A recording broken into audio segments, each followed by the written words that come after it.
The Monkey, the Shark, and the Washerman's Donkey. Once upon a time, Mkaaah, the Monkey, and Papa, the Shark, became great friends.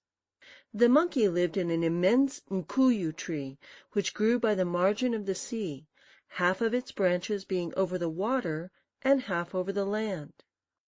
Every morning, when the Monkey was breakfasting on the Mkaaah nuts, the Shark would put in an appearance under the tree and call out, "Throw me some food, my friend," with which request the Monkey complied most willingly. This continued for many months, until one day Papa said, "Mkaaah, you have done me many kindnesses. I would like for you to go with me to my home, that I may repay you." "How can I go?" said the Monkey. "We land beasts cannot go about in the water." "Don't trouble yourself about that," replied the Shark. "I will carry you. Not a drop of water shall get to you." "Oh, all right then," said Mr. Mkaaah. "Let's go." When they had gone about halfway, the Shark stopped and said, "You are my friend. I will tell you the truth." "Why, what is there to tell?" asked the Monkey with surprise. "Well, you see, the fact is that our Sultan is very sick, and we have been told that the only medicine that will do him any good is a monkey's heart." "Well," exclaimed Mkaaah, "you were very foolish not to tell me that before we started." "How so?" asked Papa. But the Monkey was busy thinking up some means of saving himself, and made no reply. "Well," said the Shark anxiously, "why don't you speak?" "Oh, I've nothing to say now. It's too late. But if you had told me this before we started, I might have brought my heart with me." "What? Haven't you your heart here?" "Huh!" ejaculated Mkaaah. "Don't you know about us? When we go out, we leave our hearts in the trees, and go about with only our bodies. But I see you don't believe me. You think I'm scared. Come on, let's go to your home, where you can kill me and search for my heart in vain." The Shark did believe him, though, and exclaimed, "Oh, no, let's go back and get your heart." "Indeed, no," protested Mkaaah. "Let us go on to your home." But the Shark insisted that they should go back, get the heart, and start afresh. At last, with great apparent reluctance, the Monkey consented, grumbling sulkily at the unnecessary trouble he was being put to. When they got back to the tree, he climbed up in a great hurry, calling out, "Wait there, Papa, my friend, while I get my heart, and we'll start off properly next time." When he had got well up among the branches, he sat down and kept quite still. After waiting what he considered a reasonable length of time, the Shark called, "Come along, Mkaaah." But Mkaaah just kept still and said nothing. In a little while he called again, "Oh, Mkaaah, let's be going." At this, the Monkey poked his head out from among the upper branches and asked, in great surprise, "Going? Where?" "To my home, of course." "Are you mad?" queried Mkaaah. "Mad? Why, what do you mean?" cried Papa. "What's the matter with you?" said the Monkey. "Do you take me for a washerman's donkey?"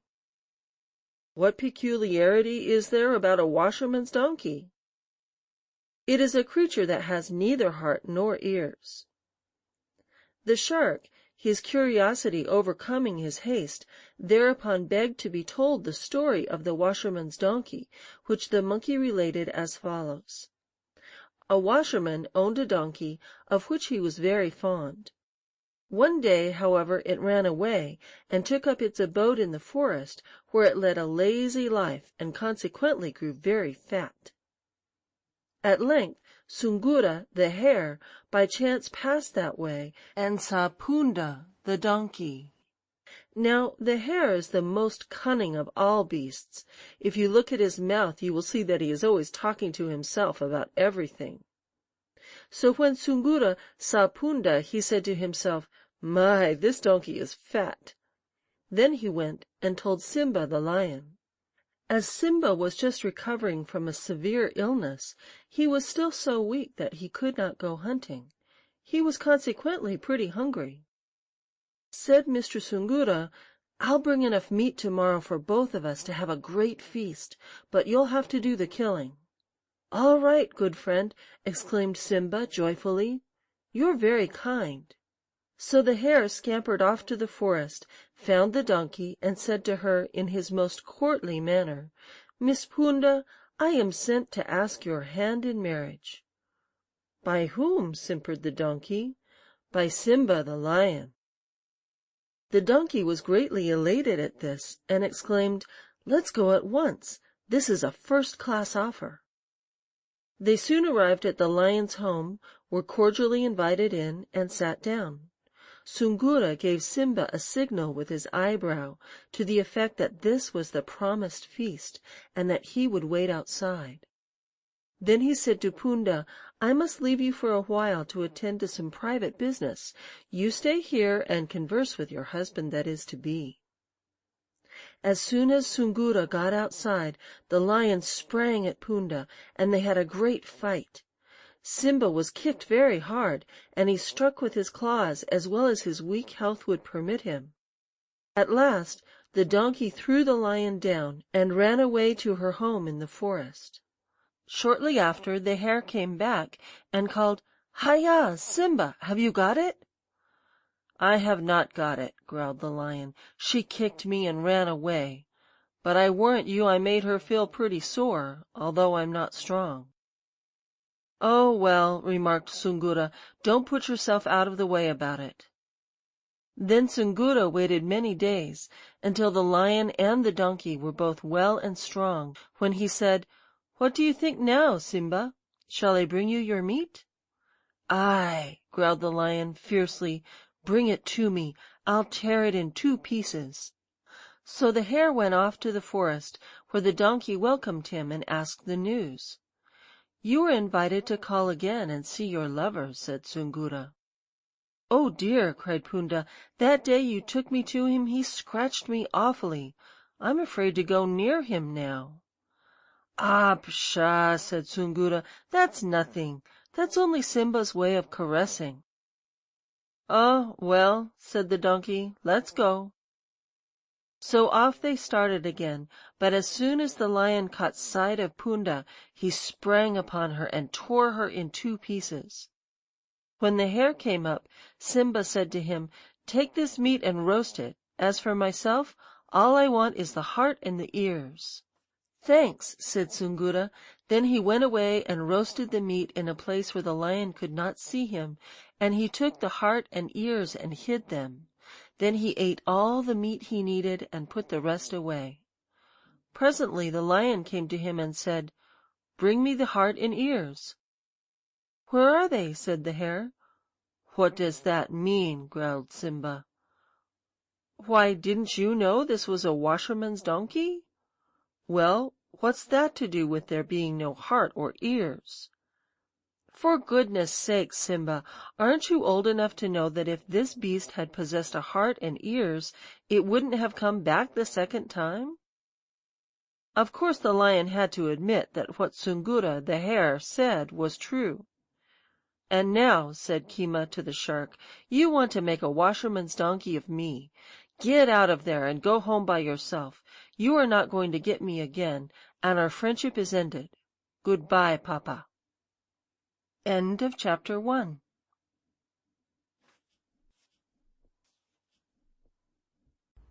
Zanzibar Tales by George W. Bateman. Chapter 2. The Hare and the Lion. One day Soongoo'ra, the hare, roaming through the forest in search of food, glanced up through the boughs of a very large calabash tree, and saw a great hole in the upper part of the trunk was inhabited by bees. Thereupon he returned to town in search of someone to go with him and help to get the honey.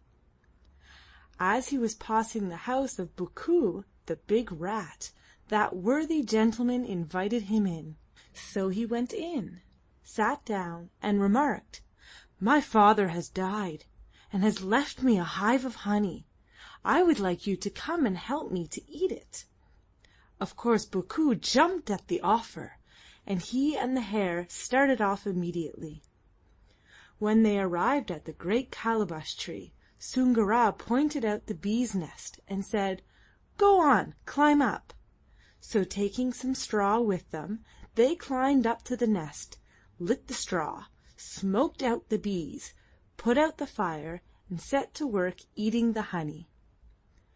In the midst of the feast, who should appear at the foot of the tree but Simba the lion? Looking up and seeing them eating, he asked, "Who are you?" Then Soongoora whispered to Mkaaah, "Hold your tongue, that old fellow is crazy." But in a very little while Simba roared out angrily, "Who are you, I say? Speak, I tell you." This made Mkaaah so scared that he blurted out, "It's only us." Upon this the hare said to him, "You just wrap me up in this straw, call to the lion to keep out of the way, and then throw me down. Then you'll see what will happen." So Mkaaah, the big rat, wrapped Soongoora the hare in the straw, and then called to Simba the lion, "Stand back, I'm going to throw this straw down, and then I'll come down myself."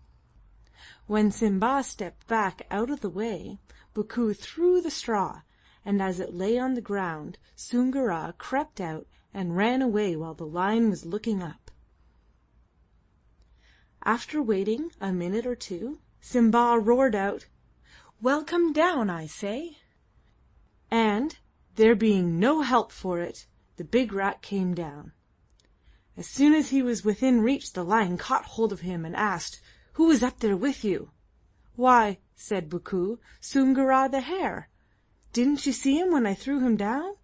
"Of course I didn't see him," replied the lion, in an incredulous tone, and, without wasting further time, he ate the big rat, and then searched around for the hare, but could not find him.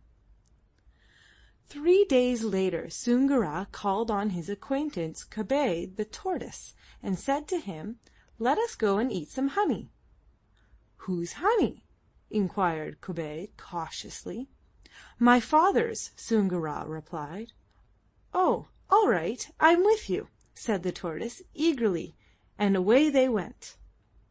When they arrived at the great calabash tree, they climbed up with their straw, smoked out the bees, sat down, and began to eat.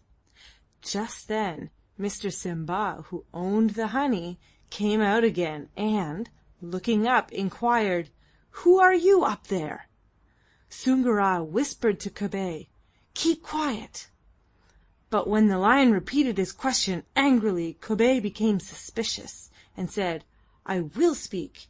You told me this honey was yours.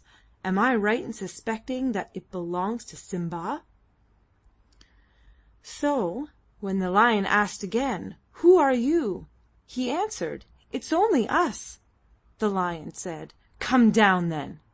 And the tortoise answered, "We're coming."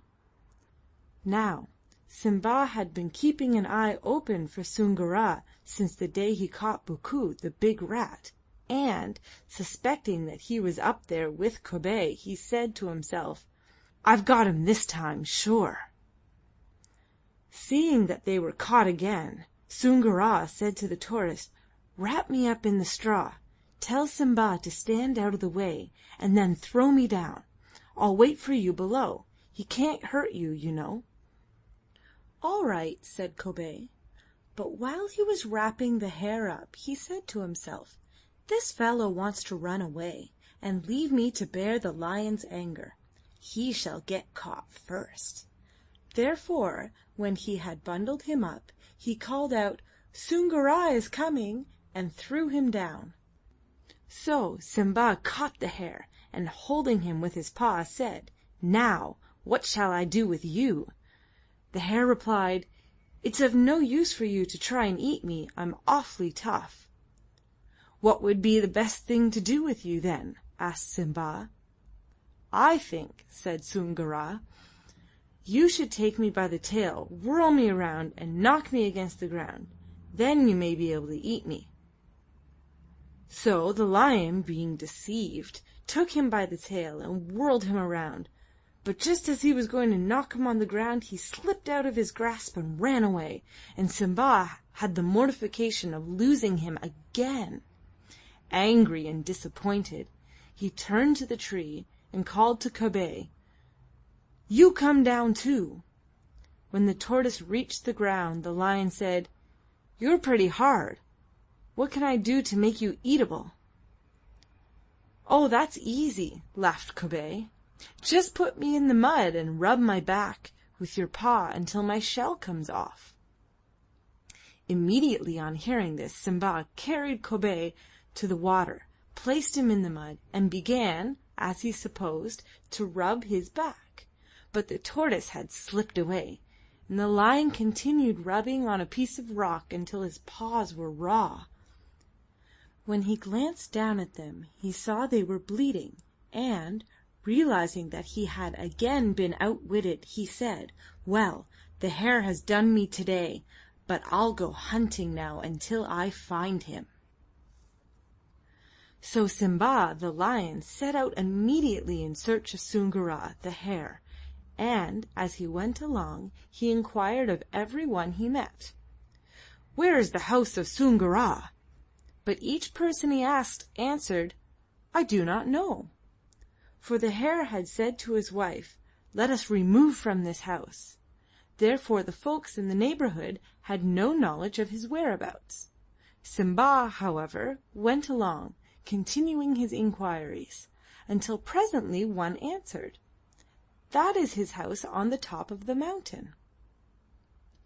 Without loss of time the lion climbed the mountain, and soon arrived at the place indicated, only to find that there was no one at home. This, however, did not trouble him. On the contrary, saying to himself, "I'll hide myself inside, and when Soongoo'ra and his wife come home, I'll eat them both," he entered the house and lay down, awaiting their arrival. Pretty soon along came the hare with his wife, not thinking of any danger, but he very soon discovered the marks of the lion's paws on the steep path. Stopping at once, he said to Mrs. Soongoo'ra, "You go back, my dear. Simba the lion has passed this way, and I think he must be looking for me." But she replied, "I will not go back. I will follow you, my husband." Although greatly pleased at this proof of his wife's affection, Soongoo'ra said firmly, "No, no. You have friends to go to. Go back." So he persuaded her, and she went back. But he kept on, following the footmarks, and saw, as he had suspected, that they went into his house. "Ah," he said to himself, "Mr. Lion is inside, is he?" Then, cautiously going back a little way, he called out, "How do you do, house? How do you do?" Waiting a moment, he remarked loudly, "Well, this is very strange. Every day as I pass this place I say, 'How do you do, house?' and the house always answers, 'How do you do?' There must be someone inside today." When the lion heard this, he called out, "How do you do?" Then Soongoo'ra burst out laughing and shouted, "Oh, Mr. Simba, you're inside, and I'll bet you want to eat me. But first tell me where you ever heard of a house talking." Upon this the lion, seeing how he was fooled, replied angrily, "You wait until I get a hold of you, that's all." "Oh, I think you'll have to do the waiting," cried the hare, and then he ran away, the lion following. But it was of no use. Soongoo'ra completely tired out old Simba, who, saying, "That rascal has beaten me. I don't want to have anything more to do with him," returned to his home under the great calabash tree. End of Chapter 2. The Hare and the Lion. Recording by Crystal Treader.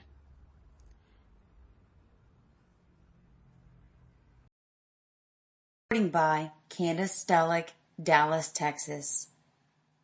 Zanzibar Tales by George W. Bateman. Chapter 3. The Lion, the Hyena, and the Rabbit.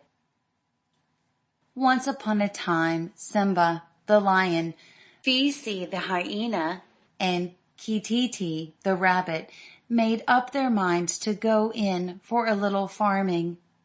So they went into the country, made a garden, planted all kinds of seeds, and then came home and rested quite a while. Then, when their crops should be about ripe and ready for harvesting, they began to say to each other, "Let's go over to the farm and see how our crops are coming along."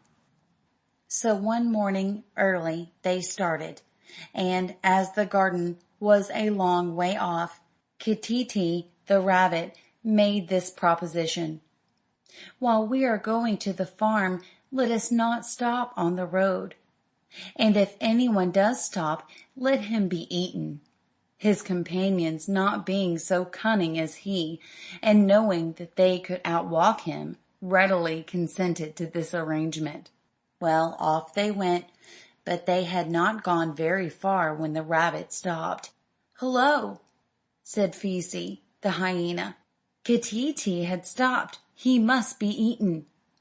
"That's the bargain," agreed Simba, the lion. "Well," said the rabbit, "I happen to be thinking." "What about?" cried his partners with great curiosity. "I'm thinking," said he, with a grave philosophical air, "about those two stones, one big and one little. The little one does not go up, nor does the big one go down." The lion and the hyena, having stopped to look at the stones, could only say, "Why, really, it's singular, but it's just as you say." And they all resumed their journey, the rabbit being by this time well rested. When they had gone some distance, the rabbit stopped again. "Aha!" said Fisi. "Kititi has stopped again. Now he must be eaten." "I rather think so," assented Simba.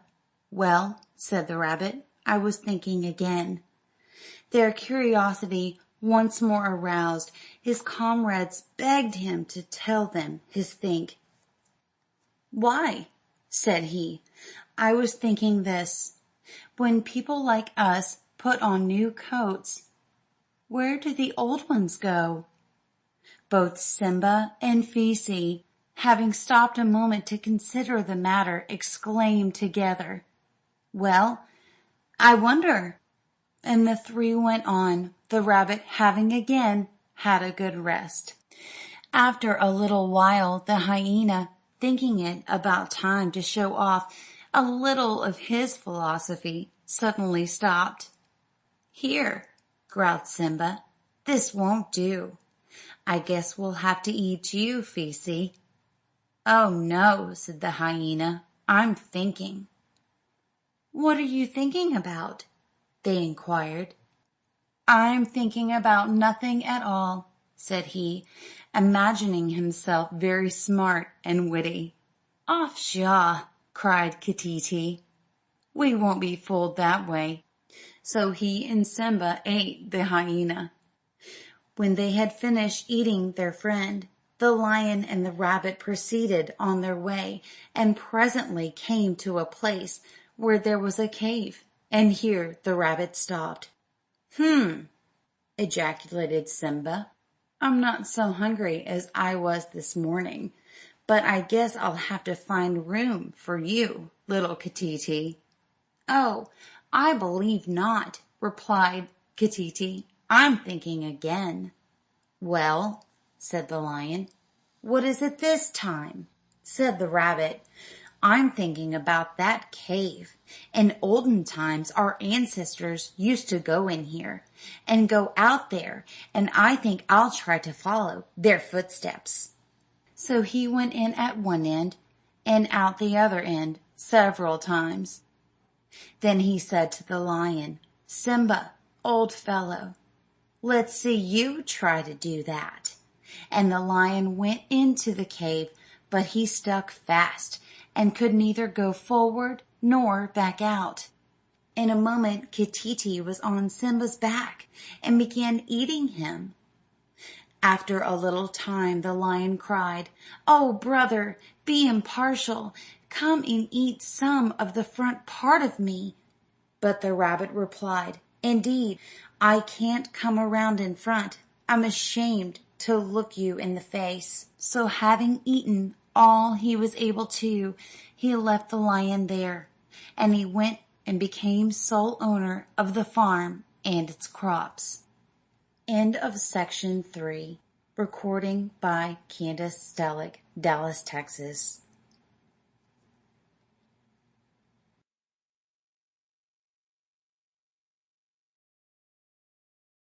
.org. Recording by Candace Stellick, Dallas, Texas. Zanzibar Tales by George W. Bateman. Chapter 4. The Kites and the Crows.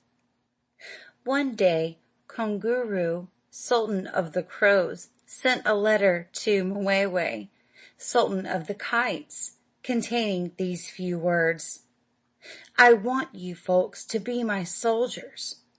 To this brief message, Mkaaah at once wrote this short reply: "I should say not." Thereupon, thinking to scare Mkaaah, the Sultan of the Crows sent him word: "If you refuse to obey me, I'll make war upon you." To which the Sultan of the Kites replied, "That suits me. Let us fight, and if you beat us, we will obey you. But if we are victors, you shall be our servants." So they gathered their forces and engaged in great battle. And in a little while it became evident that the Crows were being badly beaten, as it appeared certain that, if something were not done pretty quickly, they would all be killed. One old crow named Goso suddenly proposed that they should fly away. Directly the suggestion was made it was acted upon, and the crows left their homes and flew far away, where they set up another town. So when the Kites entered the place, they found no one there, and they took up their residence in Crowtown. One day, when the crows had gathered in council, Konguru stood up and said, "My people, do as I command you, and all will be well. Pluck out some of my feathers and throw me into the town of Kites. Then come back and stay here until you hear from me." Without argument or questioning, the crows obeyed their sultan's command. Konguru had lain in the street but a short time, when some passing kites saw him and inquired threateningly, "What are you doing here in our town?" With many a moan he replied, "My companions have beaten me and turned me out of their town because I advised them to obey Mkaaah, Sultan of the Kites."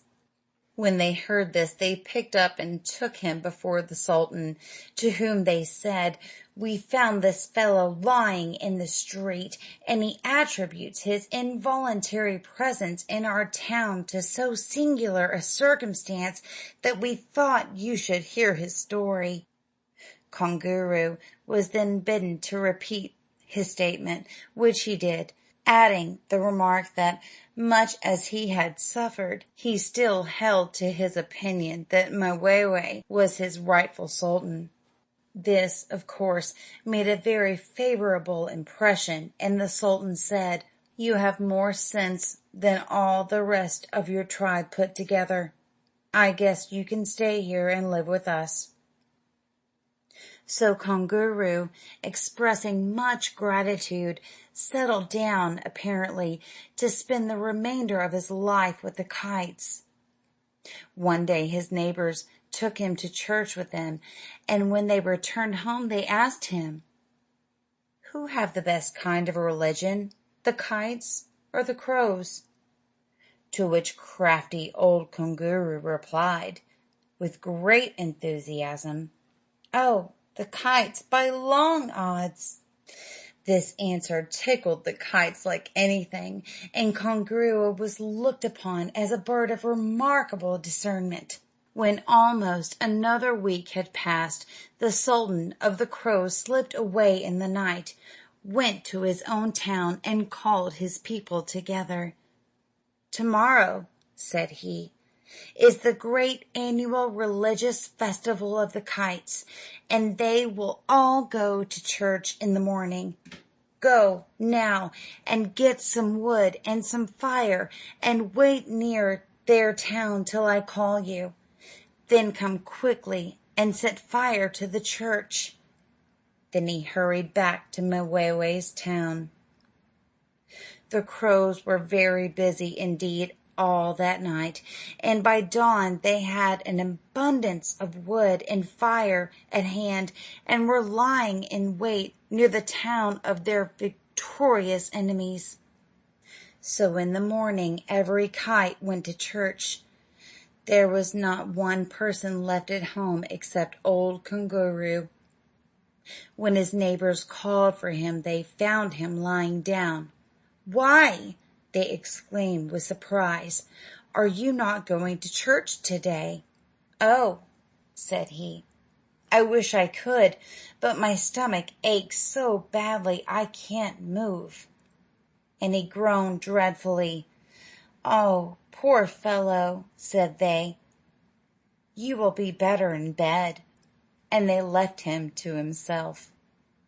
As soon as everybody was out of sight, he flew swiftly to his soldiers and cried, "Come on! They're all in the church." And they all crept quickly but quietly to the church, and while some piled wood about the door, others applied fire. The wood caught readily, and the fire was burning fiercely before the kites were aware of their danger. But when the church began to fill with smoke, the tongues of flame shot through the cracks. They tried to escape through the windows. The greater part of them, however, were suffocated, or having their wings singed, and so were burned to death. Among them the Sultan, Mkaaah, and Mkaaah and his crows got their old town back again. From that day to this, the kites fly away from the crows. End of chapter 4. The Kites and the Crows. Recording by Candace Delic, Dallas, Texas.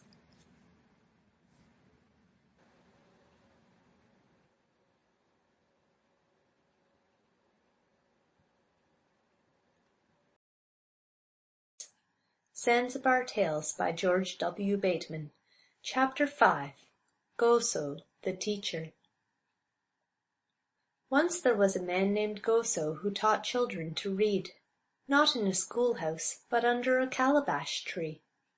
One evening, while Goso was sitting under the tree, deep in the study of the next day's lessons, Pa the gazelle climbed up the tree very quietly to steal some fruit, and in so doing shook off a calabash, which, in falling, struck the teacher on the head and killed him. When his scholars came in the morning and found their teacher lying dead, they were filled with grief.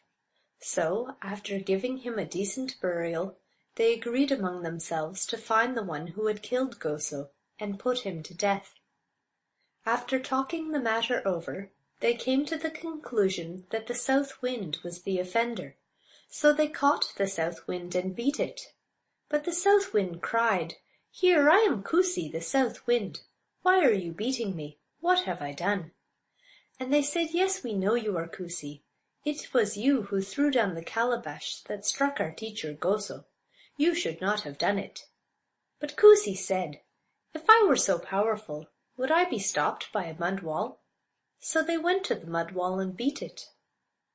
But the mud wall cried, "Here, I am Kiambaza, the mud wall. Why are you beating me? What have I done?" And they said, "Yes, we know you are Kiambaza. It was you who stopped Kusi, the south wind. And Kusi, the south wind, threw down the calabash that struck our teacher Goso. You should not have done it." But Kiambaza said, "If I were so powerful, would I be bored through by the rat? So they went and caught the rat and beat it. But the rat cried, Here I am Panya the rat. Why are you beating me? What have I done? And they said, Yes, we know you are Panya. It was you who bored through Kiambaza, the mud wall, which stopped Kusi the south wind, and Kusi the south wind threw down the calabash that struck our teacher Goso. You should not have done it. But Panya said, If I were so powerful, would I be eaten by a cat? So they hunted for the cat, caught it, and beat it. But the cat cried, Here I am Mkaaah the cat. Why do you beat me? What have I done? And they said, Yes, we know you are Mkaaah. It is you that eats Panya the rat, who bores through Kiambaza the mud wall, which stopped Kusi the south wind, and Kusi the south wind threw down the calabash that struck our teacher Goso. You should not have done it. But Mkaaah said, If I were so powerful, would I be tied by a rope? So they took the rope and beat it. But the rope cried, Here I am Kamba the rope. Why do you beat me? What have I done? And they said, Yes, we know you are Kamba. It is you that ties Mkaaah the cat, who eats Panya the rat, who bores through Kiambaza the mud wall, which stopped Kusi the south wind. And Kusi the south wind threw down the calabash that struck our teacher Goso. You should not have done it. But Kamba said, If I were so powerful, would I be cut by a knife? So they took the knife and beat it. But the knife cried, Here I am Kisu the knife. Why do you beat me? What have I done? And they said, Yes, we know you are Kisu. You cut Kamba the rope that ties Mkaaah the cat, who eats Panya the rat, who bores through Kiambaza the mud wall, which stopped Kusi the south wind. And Kusi the south wind threw down the calabash that struck our teacher Goso. You should not have done it. But Kisu said, If I were so powerful, would I be burned by the fire? And they went and beat the fire. But the fire cried, Here I am Moto the fire. Why do you beat me? What have I done? And they said, Yes, we know you are Moto. You burn Kisu the knife that cuts Kamba the rope that ties Mkaaah the cat, who eats Panya the rat, who bores through Kiambaza the mud wall, which stopped Kusi the south wind. And Kusi the south wind threw down the calabash that struck our teacher Goso. You should not have done it. But Moto said, If I were so powerful, would I be put out by water? And they went to the water and beat it. But the water cried, Here I am Magi the water. Why do you beat me? What have I done? And they said, Yes, we know you are Magi. You put out Moto the fire that burns Kisu the knife that cuts Kamba the rope that ties Mkaaah the cat, who eats Panya the rat, who bores through Kiambaza the mud wall, which stopped Kusi the south wind. And Kusi the south wind threw down the calabash that struck our teacher Goso. You should not have done it. But Magi said, If I were so powerful, would I be drunk by the ox? And they went to the ox and beat it. But the ox cried, Here I am Ngombe the ox. Why do you beat me? What have I done? And they said, Yes, we know you are Ngombe. You drink Magi the water that puts out Moto the fire that burns Kisu the knife that cuts Kamba the rope that ties Mkaaah the cat, who eats Panya the rat, who bores through Kiambaza the mud wall, which stopped Kusi the south wind. And Kusi the south wind threw down the calabash that struck our teacher Goso. You should not have done it. But Ngombe said, If I were so powerful, would I be tormented by the fly? And they caught a fly and beat it. But the fly cried, Here I am Inzi the fly. Why do you beat me? What have I done? And they said, Yes, we know you are Inzi. You torment Ngombe the ox, who drinks Magi the water that puts out Moto the fire, that burns Kisu the knife that cuts Kamba the rope that ties Mkaaah the cat, who eats Panya the rat, who bores through Kiambaza the mud wall, which stopped Kusi the south wind. And Kusi the south wind threw down the calabash that struck our teacher Goso. You should not have done it. But Inzi said, If I were so powerful, would I be eaten by the gazelle? And they searched for the gazelle, and when they found it, they beat it. But the gazelle said, Here I am Pa the gazelle. Why do you beat me? What have I done? And they said, Yes, we know you are Pa.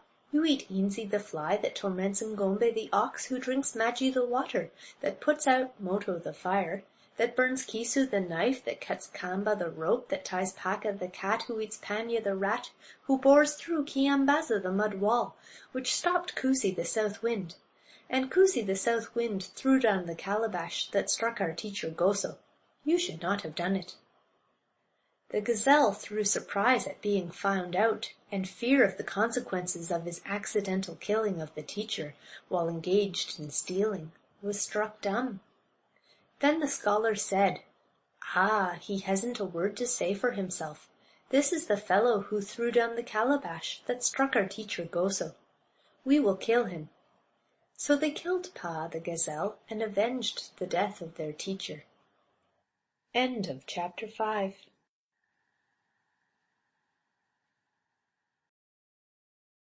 Recording by D. Wyckoff. Zanzibar Tales by George W. Bateman. Chapter 6.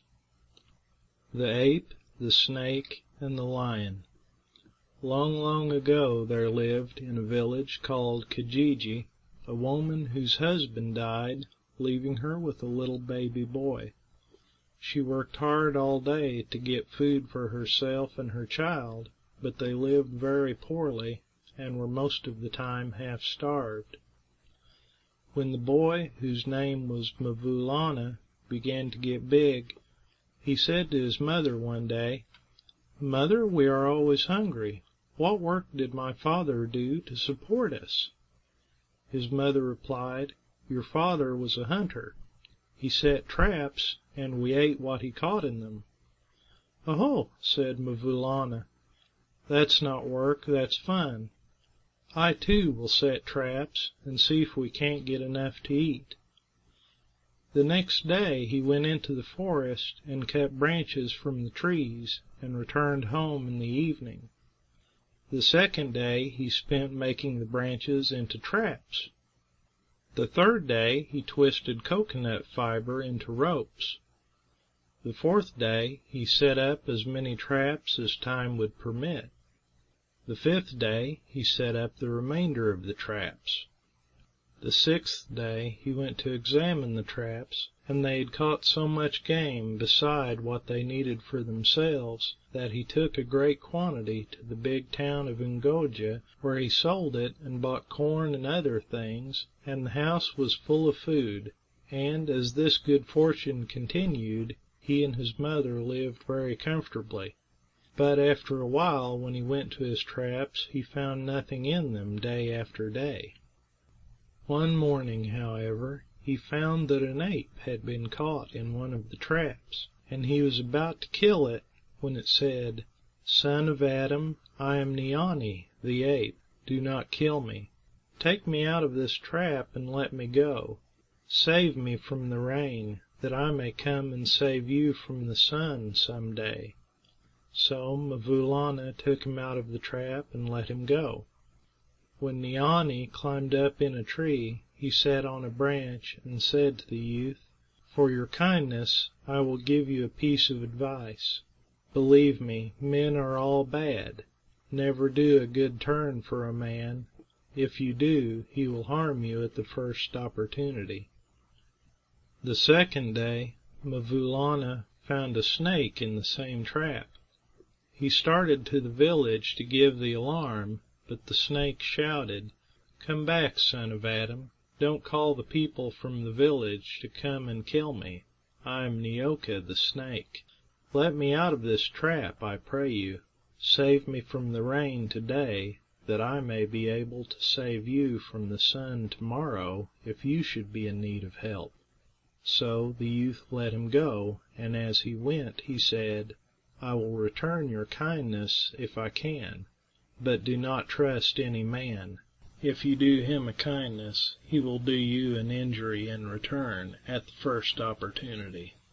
The third day Mvulana found a lion in the same trap that had caught the ape and the snake, and he was afraid to go near it. But the lion said, "Don't run away. I am Simba Kongway, the very old lion. Let me out of this trap, and I will not hurt you. Save me from the rain, that I may save you from the sun if you should need help." So Mvulana believed him and let him out of the trap, and Mkaaah, before going his way, said, "Son of Adam, you have been kind to me, and I will repay you with kindness if I can. But never do a kindness to a man, or he will pay you back with unkindness." The next day a man was caught in the same trap, and when the youth released him, he repeatedly assured him that he would never forget the service he had done him in restoring his liberty and saving his life. Well, it seemed that he had caught all the game that could be taken in traps, and Mkaaah and his mother were hungry every day, with nothing to satisfy them as they had been before. At last he said to his mother one day, "Mother, make me 7 cakes of the little meal we have left, and I will go hunting with my bow and arrows." So she baked him the cakes, and he took them and his bow and arrows, and went into the forest. The youth walked and walked, but could see no game, and finally he found he had lost his way, and had eaten all his cakes but one. And he went on, not knowing whether he was going away from his home or toward it, until he came to the wildest and most desolate-looking wood he had ever seen. He was so wretched and tired that he felt he must lie down and die, when suddenly he heard someone calling him, and looking up, he saw Jeechonee the ape, who said, "Son of Adam, where are you going?" "I don't know," replied Mkaaah sadly. "I'm lost." "Well, well," said the ape, "don't worry.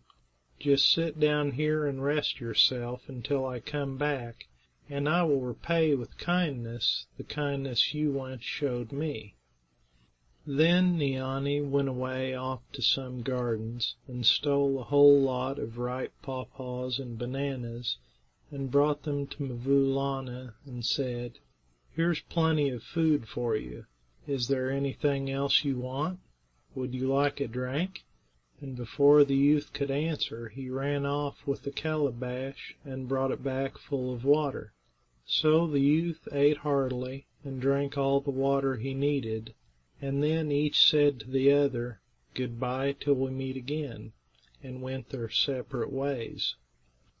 When Mkaaah had walked a great deal farther without finding which way he should go, he met Mkaaah, who asked, "Where are you going, son of Adam?"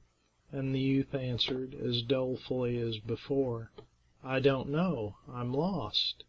"Come, cheer up," said the very old lion, "and rest yourself here a little. I want to repay with kindness today the kindness you showed me on a former day." So Mkaaah sat down. Mkaaah went away, but soon returned with some game he had caught, and then he brought some fire, and the young man cooked the game and ate it. When he had finished, he felt a great deal better, and they bade each other good-bye for the present, and each went his way. After he had traveled another very long distance, the youth came to a farm, and was met by a very, very old woman, who said to him, "Stranger, my husband has been taken very sick, and I am looking for some one to make him medicine. Won't you make it?" But he answered, "My good woman, I am not a doctor, I am a hunter, and never used medicine in my life. I cannot help you." When he came to the road leading to the principal city, he saw a well, with a bucket standing near it, and he said to himself, "That's just what I want. I'll take a drink of nice well water. Let me see if the water can be reached." As he peeped over the edge of the well to see if the water was high enough, what should he behold but a great big snake, which directly it saw him said, "Son of Adam, wait a moment." Then it came out of the well and said, "How? Don't you know me?" "I certainly do not," said the youth, stepping back a little. "Well, well," said the snake, "I could never forget you. I am Mkaaah, whom you released from the trap. You know I said, 'Save me from the rain, and I will save you from the sun.' Now you are a stranger in the town to which you are going, therefore hand me your little bag, and I will place in it the things that will be of use to you when you arrive there." So Mvoo gave Neeoka the little bag, and he filled it with chains of gold and silver, and told him to use them freely for his own benefit. Then they parted very cordially. When the youth reached the city, the first man he met was he whom he had released from the trap, who invited him to go home with him, which he did, and the man's wife made him supper. As soon as he could get away unobserved, the man went to the Sultan and said, "There is a stranger come to my house with a bag full of chains of silver and gold, which he says he got from a snake that lives in a well. But although he pretends to be a man, I know that he is a snake who has power to look like a man." When the Sultan heard this, he sent some soldiers who brought Mvoo and his little bag before him. When they opened the little bag, the man who was released from the trap persuaded the people that some evil would come out of it and affect the children of the Sultan and the children of the Vizier. Then the people became excited and tied the hands of Mvoo behind him. But the great snake had come out of the well and arrived at the town just about this time, and when he went and lay at the feet of the man who had said all those bad things about Mvoo, and when the people saw this, they said to that man, "How is this? There is the great snake that lives in the well, and he stays by you. Tell him to go away." But Neeoka would not stir. So they untied the young man's hands, and tried in every way to make amends for having suspected him of being a wizard. Then the Sultan asked him, "Why should this man invite you to his home and then speak ill of you?" And Mvoo related all that had happened to him, and how the ape, the snake, and the lion had cautioned him about the results of doing any kindness for a man. And the Sultan said, "Although men are often ungrateful, they are not always so, only the bad ones. As for this fellow, he deserves to be put in a sack and drowned in the sea. He was treated kindly and returned evil for good." End of chapter 6. Recording by Candace Stellick, Dallas, Texas. Zanzibar Tales by George W. Bateman. Chapter 7, Part 1. Haamdaanee. Once there was a very poor man named Haamdaanee, who begged from door to door for his living, sometimes taking things before they were offered him. After a while, people became suspicious of him and stopped giving him anything in order to keep him away from their houses. So at last he was reduced to the necessity of going every morning to the village dust heap and picking up and eating the few grains of the tiny little millet seed that he might find there. One day, as he was scratching and turning over the heap, he found a dime, which he tied up in a corner of his ragged dress and continued to hunt for millet grains, but could not find one. "Oh, well," said he, "I've got a dime now. I'm pretty well fixed. I'll go home and take a nap instead of a meal." So he went to his hut, took a drink of water, put some tobacco in his mouth, and went to sleep. The next morning, as he scratched in the dust heap, he saw a countryman going along, carrying a basket made of twigs, as he called to him, "Hi there, countryman, what have you in thy cage?" The countryman, whose name was Mkaaah, replied, "Gazelles." And Haamdaanee called, "Bring them here, let me see them." Now there were 3 well-to-do men standing near, and when they saw the countryman coming to Haamdaanee, they smiled and said, "You're taking lots of trouble for nothing, Mkaaah." "How's that, gentlemen?" he inquired. "Why," said they, "that poor fellow has nothing at all, not a cent." "Oh, I don't know that," said the countryman. "He may have plenty for all I know." "Not he," said they. "Don't you see for yourself," continued one of them, "that he is on the dust heap? Every day he scratches there like a hen, trying to get enough grains of millet to keep himself alive. If he had any money, wouldn't he buy a square meal for once in his life? Do you think he would want to buy a gazelle? What would he do with it? He can't find enough food for himself without looking for any for a gazelle." But Mkaaah said, "Gentlemen, I have brought some goods here to sell. I answer all who call me, and if anyone says, 'Come,' I go to him. I don't favor one and slight another. Therefore, as this man called me, I'm going to him." "All right," said the first man. "You don't believe us. Well, we know where he lives and all about him, and we know that he can't buy anything." "That's so," said the second man. "Perhaps, however, you will see that we were right, after you have a talk with him." To which the third man added, "Clouds are a sign of rain, but we have seen no signs of his being about to spend any money." "All right, gentlemen," said Mkaaah. "Many better looking people than he call me, and when I show them my gazelles they say, 'Oh yes, they're very beautiful, but awfully dear. Take them away.' So I shall not be disappointed if this man says the same thing. I shall go to him anyhow." Then one of the three men said, "Let us go with this man and see what the beggar will buy." "Pshaw," said another. "Buy? You talk foolishly. He has not had a good meal in 3 years, to my knowledge, and a man in his condition doesn't have money to buy gazelles. However, let's go, and if he makes this poor countryman carry his load over there just for the fun of looking at the gazelles, let each of us give him a good hard whack with our walking sticks to teach him how to behave toward honest merchants." So when they came near him, one of those three men said, "Well, here are the gazelles. Now buy one. Here they are, you old hypocrite. You'll feast your eyes on them, but you can't buy them."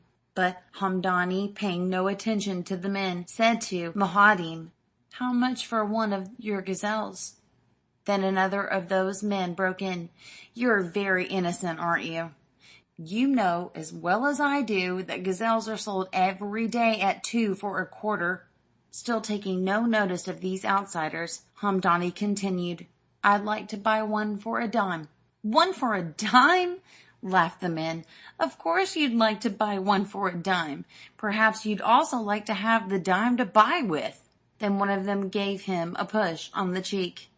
At this, Haamdaanee turned and said, "Why do you push me on the cheek when I've done nothing to you? I do not know you.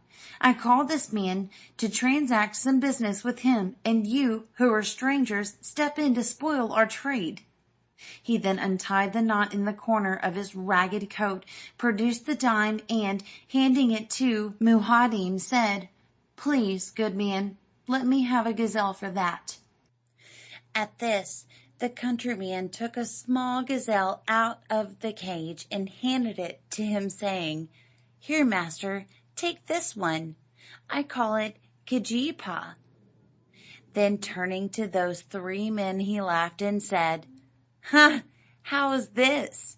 You, with your white robes and turbans and swords and daggers and sandals on your feet, you gentlemen of property and no mistake, you told me this man was too poor to buy anything, yet he has bought a gazelle for a dime, while you fine fellows, I think, haven't enough money among you to buy half a gazelle, if they were 5 cents each."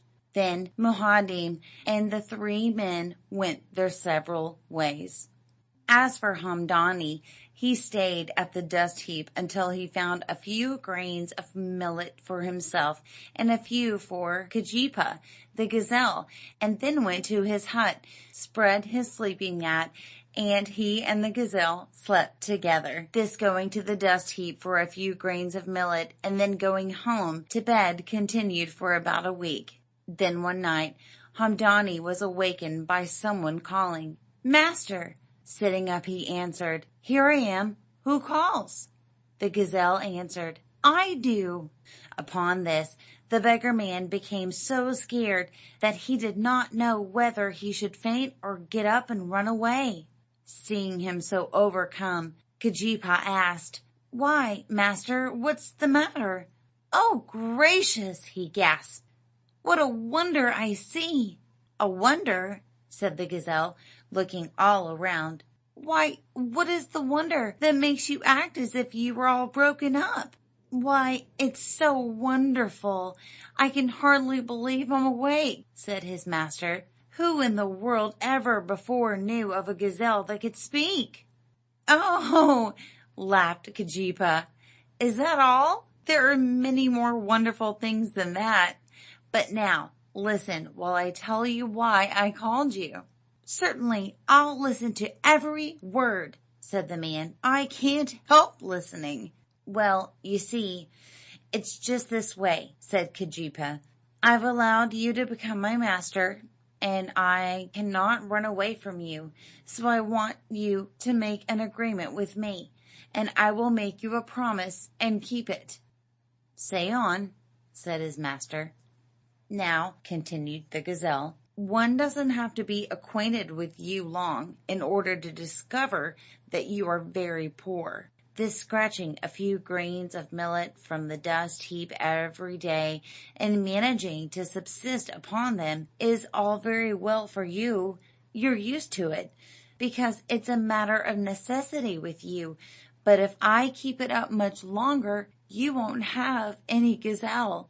Keejeepaa will die of starvation. Therefore, I want to go away every day and feed on my own kind of food. And I promise you I will return every evening." "Well, I guess I'll have to give my consent," said the man in no very cheerful tone. As it was now dawn, Keejeepaa jumped up and ran out of the door, Haamdaanee following him. The gazelle ran very fast, and his master stood watching him until he disappeared. Then tears started in the man's eyes, and raising his hands, he cried, "Oh, my mother!" Then he cried, "Oh, my father!" Then he cried, "Oh, my gazelle, it has run away!" Some of his neighbors, who heard him carrying on in this manner, took the opportunity to inform him that he was a fool, an idiot, and a dissipated fellow. Said one of them, "You hung around that dust heap, goodness knows how long, scratching like a hen, till fortune gave you a dime. You hadn't sense enough to go and buy some decent food. You had to buy a gazelle.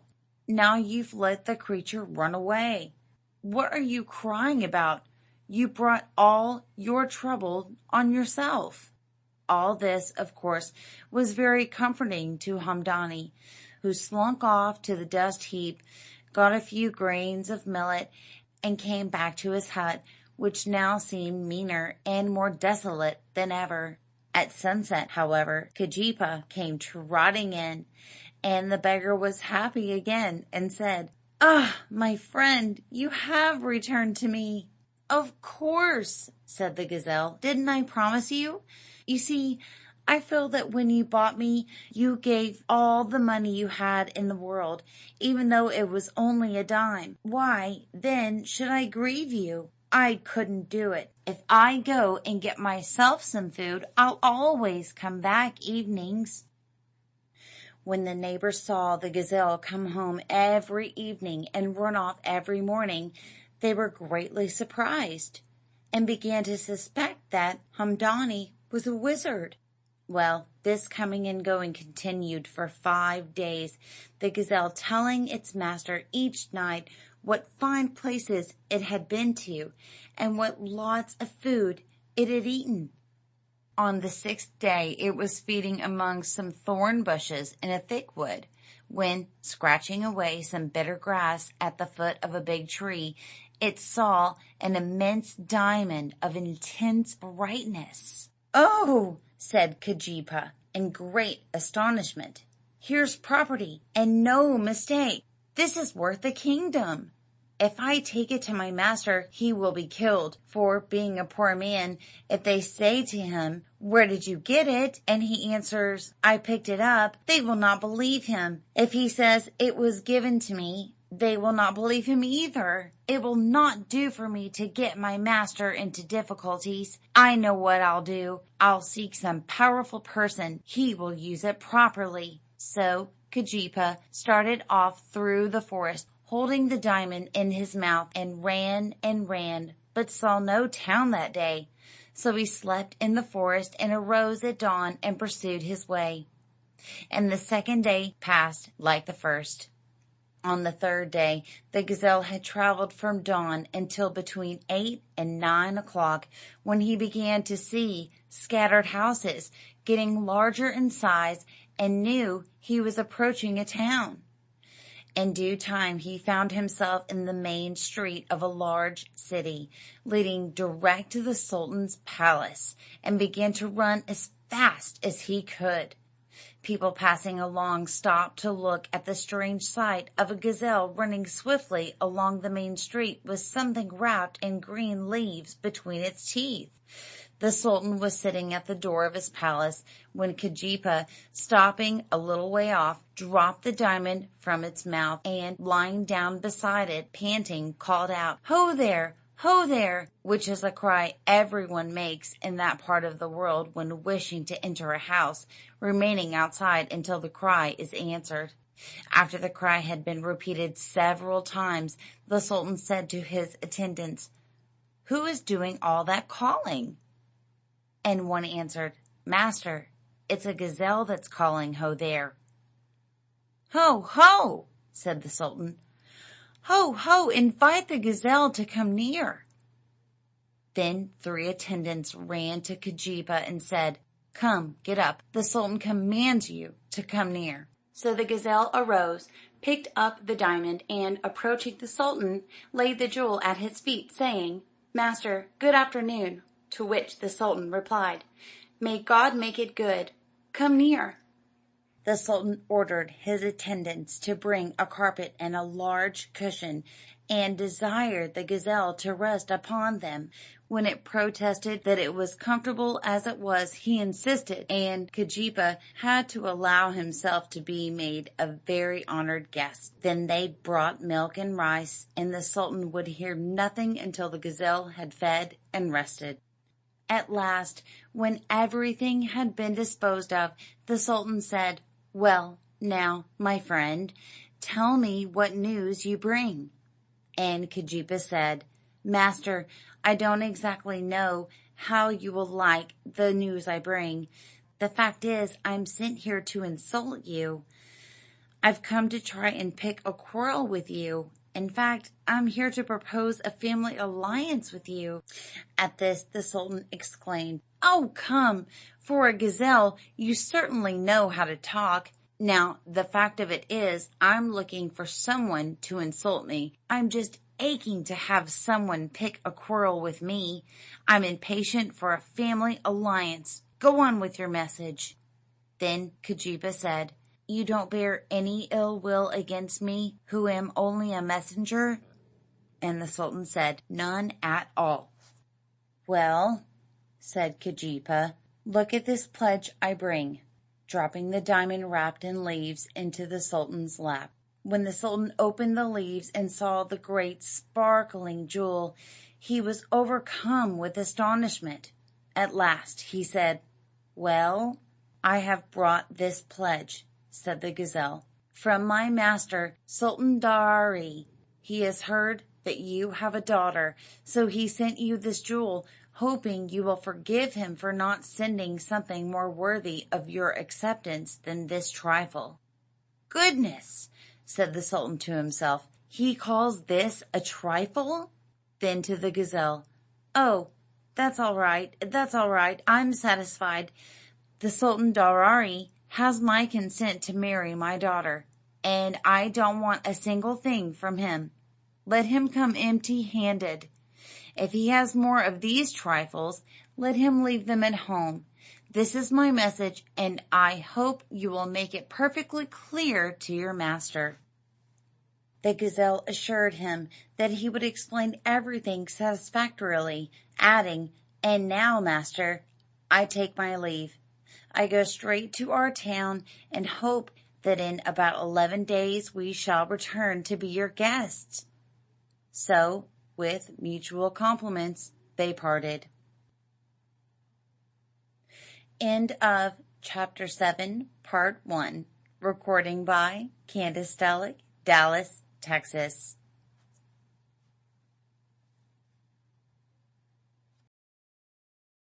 Candace Stellick, Dallas, Texas. Zanzibar Tales by George W. Bateman. Chapter 7, Part 2. In the meantime, Haamdaanee was having an exceedingly tough time. Keejeepaa having disappeared, he wandered about the town moaning, "Oh, my poor gazelle, my poor gazelle," while the neighbors laughed and jeered at him until, between them and his loss, he was nearly out of his mind. But one evening, when he had gone to bed, Keejeepaa walked in. Up he jumped and began to embrace the gazelle, and weep over it and carry on at a great rate.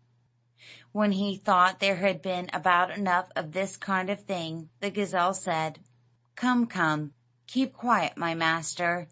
I've brought you good news." But the beggar man continued to cry and fondle, and declare that he had thought his gazelle was dead.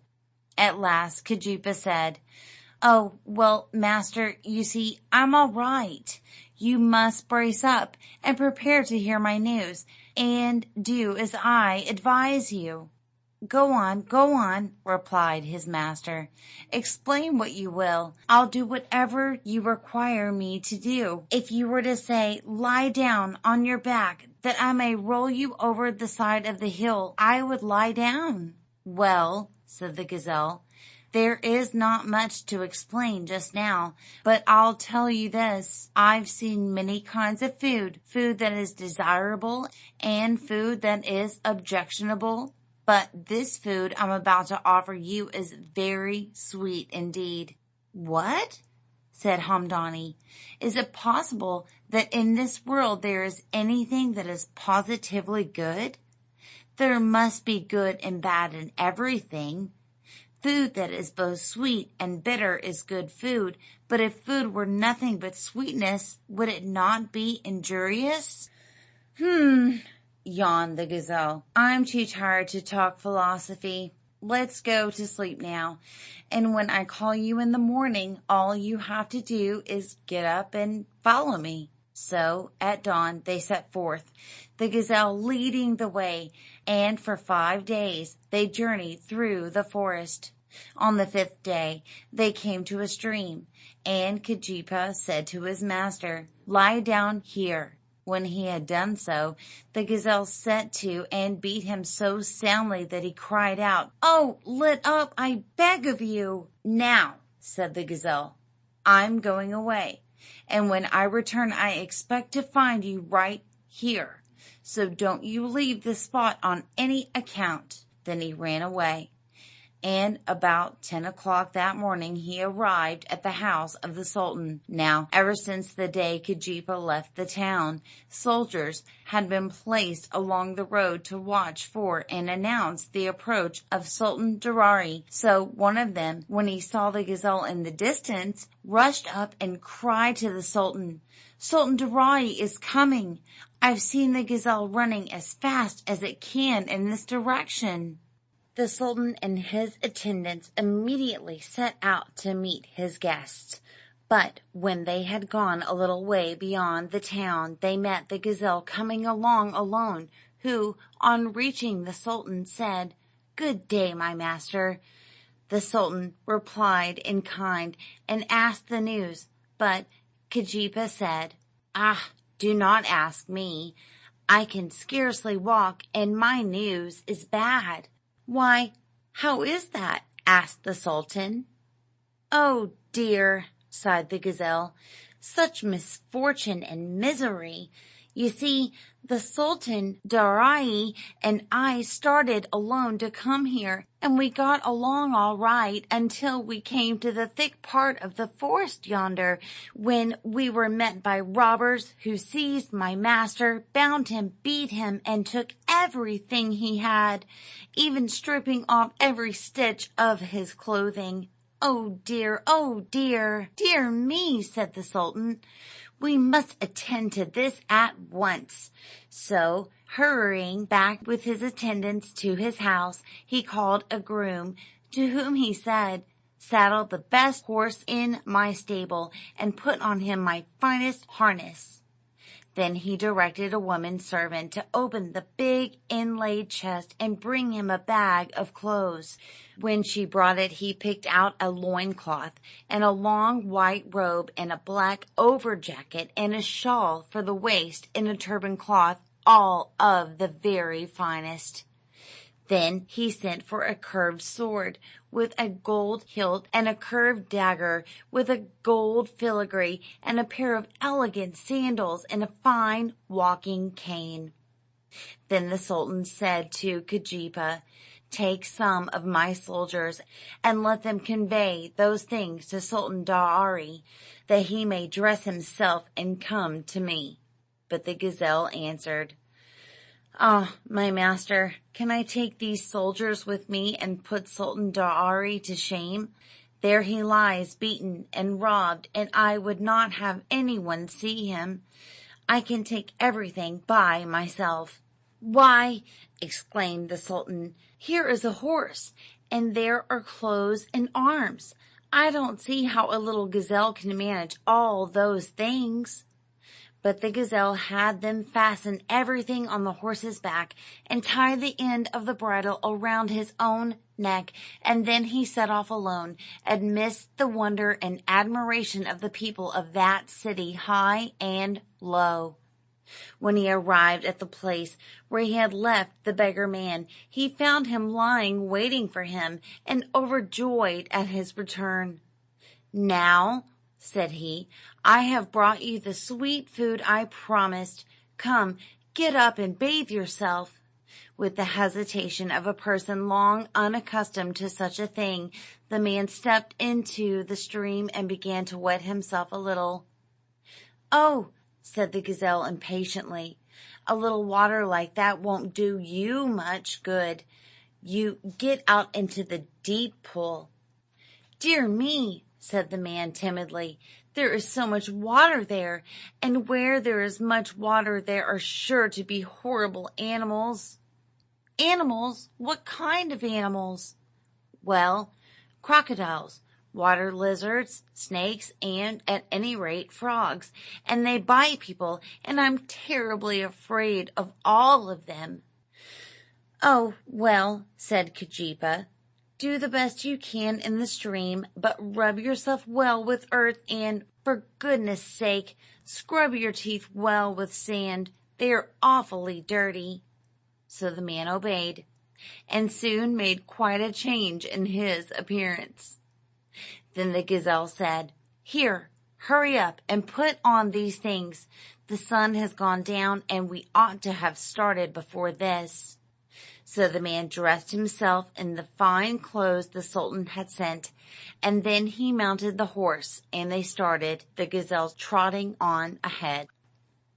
When they had gone some distance, the gazelle stopped and said, "See here, nobody who sees you now would suspect that you are the man who scratched in the dust heap yesterday. Even if we were to go back to our town, the neighbors would not recognize you. If it were only for the fact that your face is clean and your teeth are white. Your appearance is all right, but I have a caution to give you. Over there, where we are going, I have procured for you the Sultan's daughter for a wife, with all the usual wedding gifts. Now, you must keep quiet, say nothing except 'How do you do?' and 'What's the news?' Let me do the talking." "All right," said the man, "that suits me exactly. Do you know what your name is?" "Of course I do."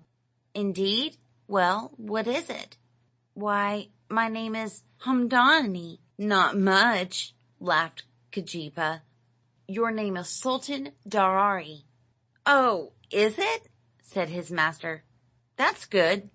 So they started forward again, and in a little while they saw soldiers running in every direction, and 14 of those joined them to escort them. Then they saw ahead of them the Sultan and the viziers and the emirs and the judges and the great men of the city coming to meet them. "Now then," said Keejeepaa, "get off your horse and salute your father-in-law. That's him in the middle, wearing the sky blue jacket." "All right," said the man, jumping off his horse, which was then led by a soldier. So the two met, and the Sultan shook hands and kissed each other and walked up to the palace together.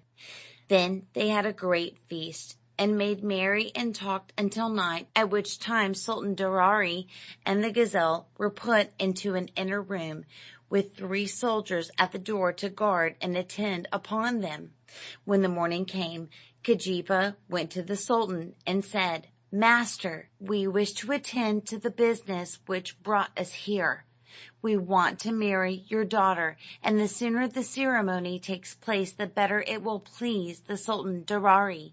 "Why, that's all right," said the Sultan. "The bride is ready. Let someone call the teacher, Mualemu, and tell him to come at once."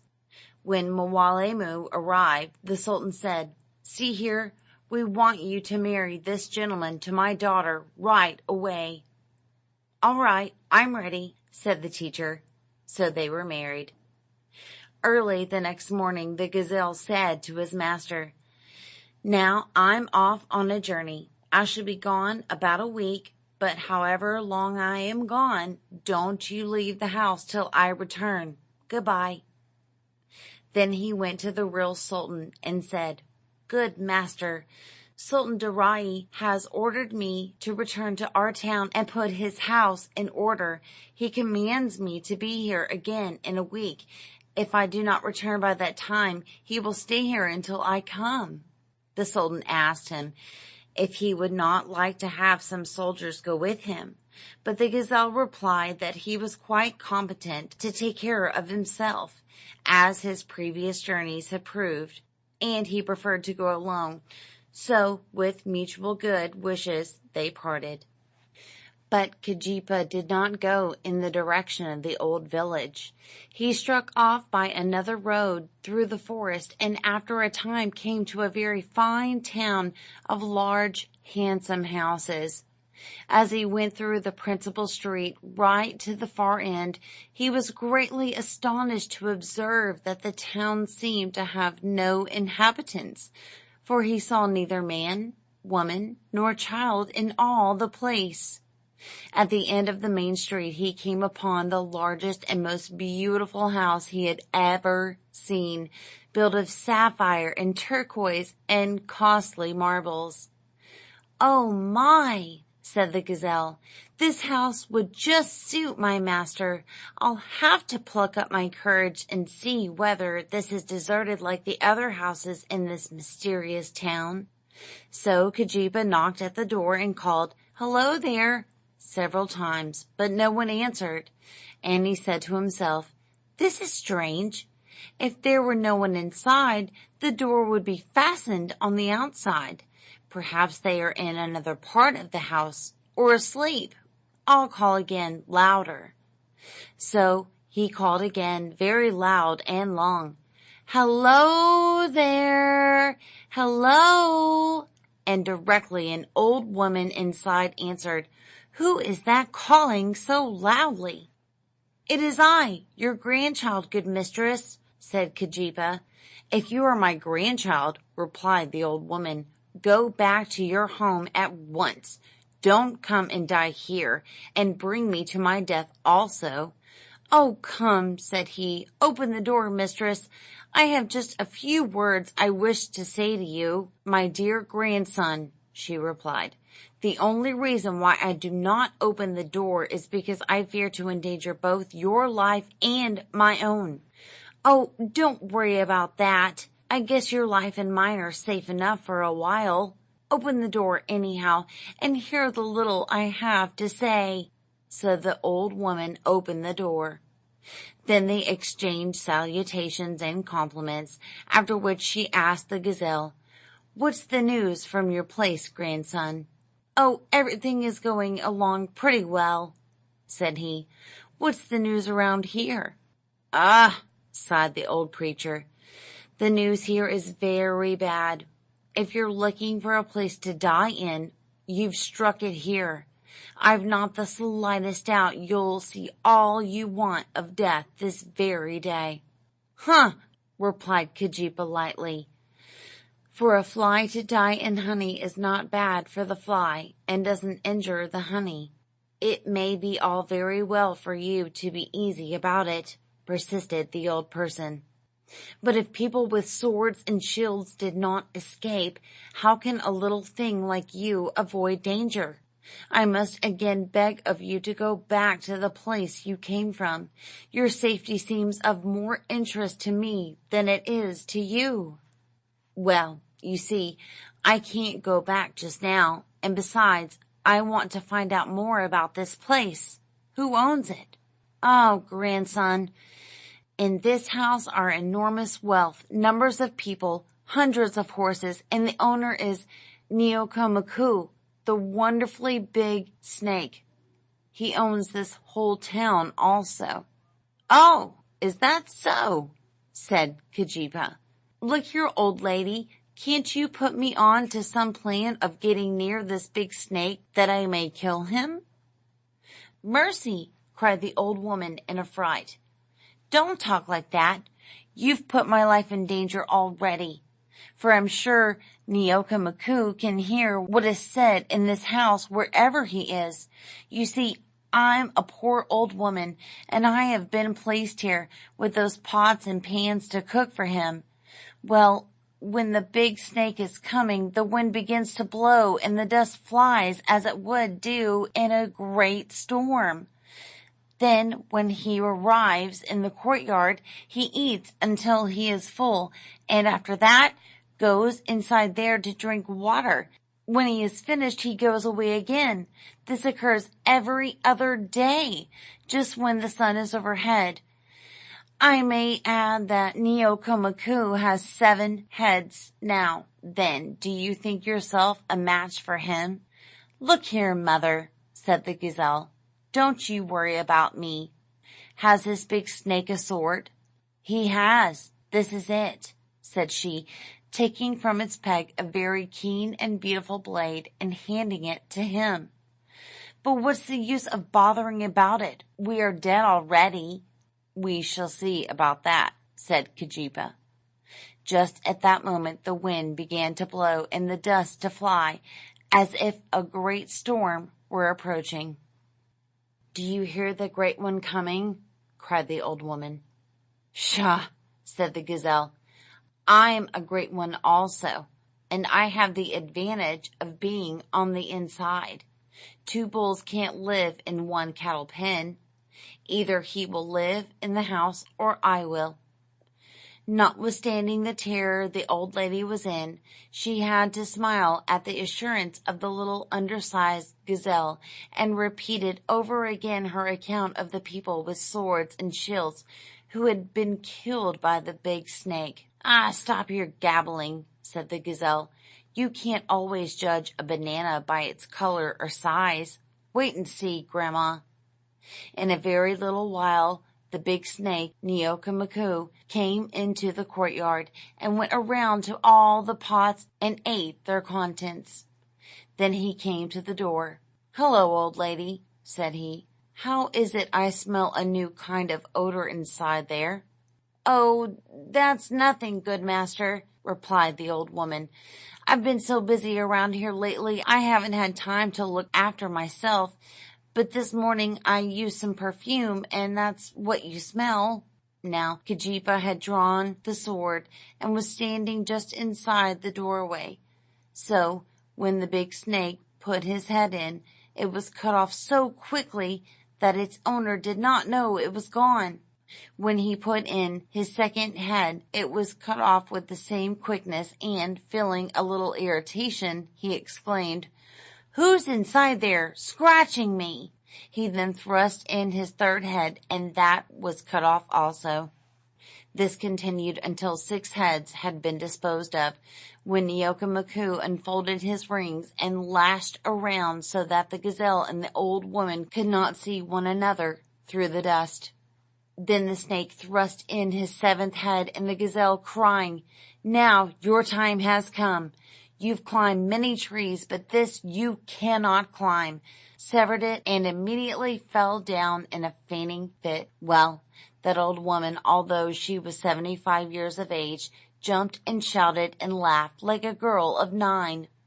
Then she ran and got water and sprinkled the gazelle, and turned him this way and that way until at last he sneezed, which greatly pleased the old person, who fanned him and tended him until he was quite recovered. "Oh my!" said she, "who would have thought you could be a match for him, my grandson?" "Well, well," said Keejeepaa, "that's all over. Now show me everything around this place."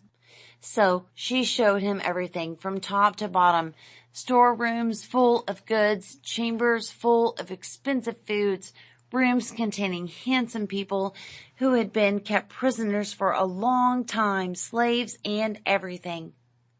Next, he asked her if there was any person who was likely to lay claim to the place or make any trouble, and she answered, "No one. Everything here belongs to you." "Very well then," said he. "You stay here and take care of these things until I bring my master. This place belongs to him now."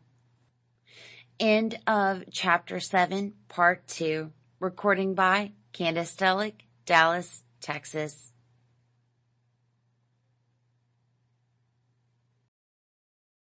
Stellick, Dallas, Texas. Zanzibar Tales by George W. Bateman. Chapter 7, Part 3.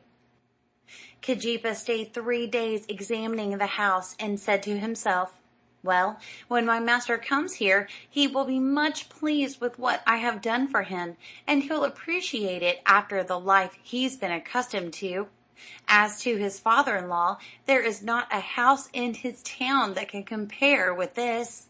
On the 4th day he departed, and in due time arrived at the town where the Sultan and his master lived.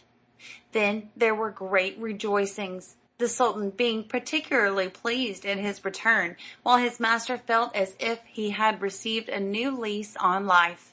After everything had settled down a little, Keejeepaa told his master he must be ready to go with his wife to his new home after 4 days. Then he went and told the Sultan that Sultan Darari desired to take his wife to his own town in 4 days, to which the Sultan strongly objected, but the gazelle said it was his master's wish, and at last everything was arranged. On the day of departure a great company assembled to escort Sultan Darari and his bride. There were the brides, ladies-in-waiting, and slaves, and horsemen, and Keejeepaa leading them all. So they traveled 3 days, resting when the sun was overhead, and stopping each evening about 5 o'clock to eat and sleep, arising next morning at daybreak, eating, and going forward again. And all this time the gazelle took very little rest, going all through the company, from the ladies to the slaves, and seeing that everyone was well supplied with food and quite comfortable. Therefore the entire company loved him and valued him like the apples of their eyes. On the 4th day, during the afternoon, many houses came into view, and some of the folks called Keejeepaa's attention to them. "Certainly," said he, "that is our town, and that house you see yonder is the place of Sultan Darari."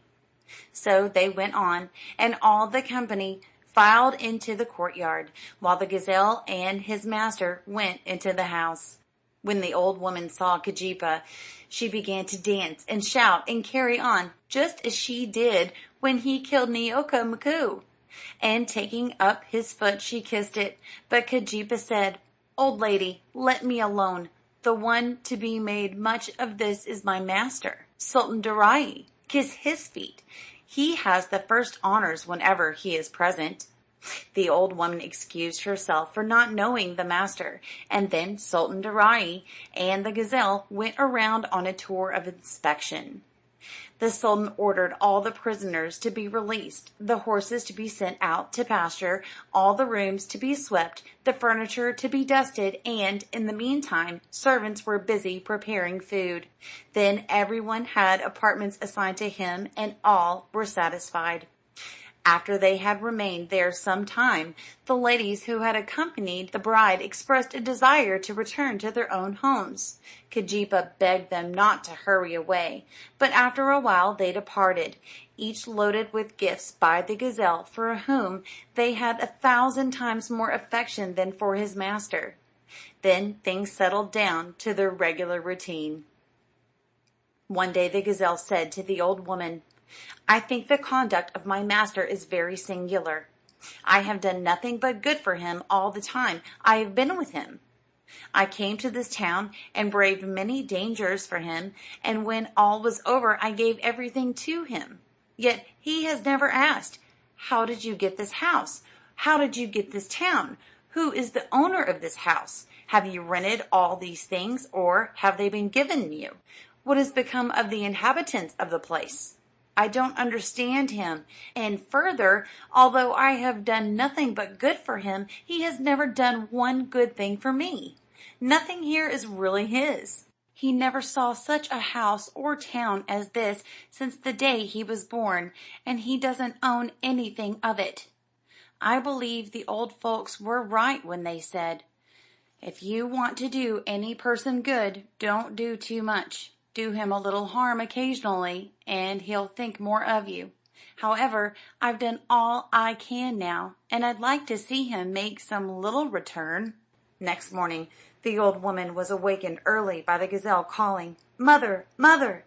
When she went to him, she found he was sick, and his stomach feverish, and all his legs ached. "Go," said he, "and tell my master I am very ill."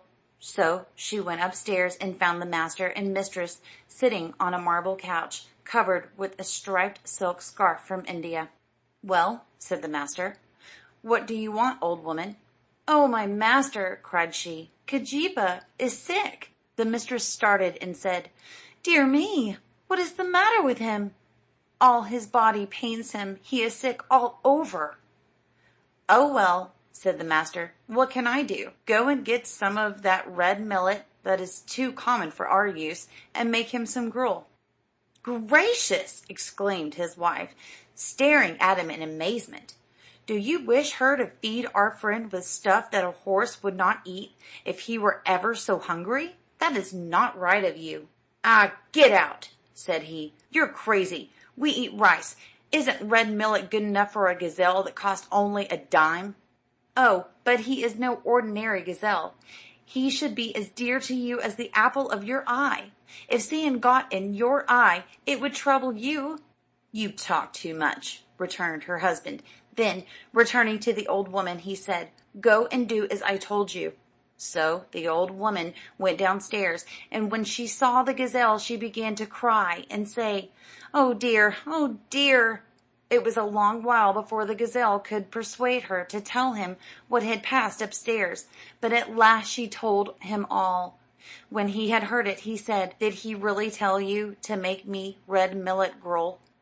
"Ah," cried she, "do you think I would say such a thing if it were not so?" "Well," said Keejeepaa, "I believe what the old folks said was right. However, we'll give him another chance. Go up to him again and tell him I am very sick and that I can't eat that gruel." So she went upstairs and found the master and mistress sitting by the window drinking coffee. The master, looking around and seeing her, said, "What's the matter now, old woman?" And she said, "Master, I am sent by Keejeepaa. He is very sick indeed, and has not taken the gruel you told me to make for him." "Oh, bother!" he exclaimed.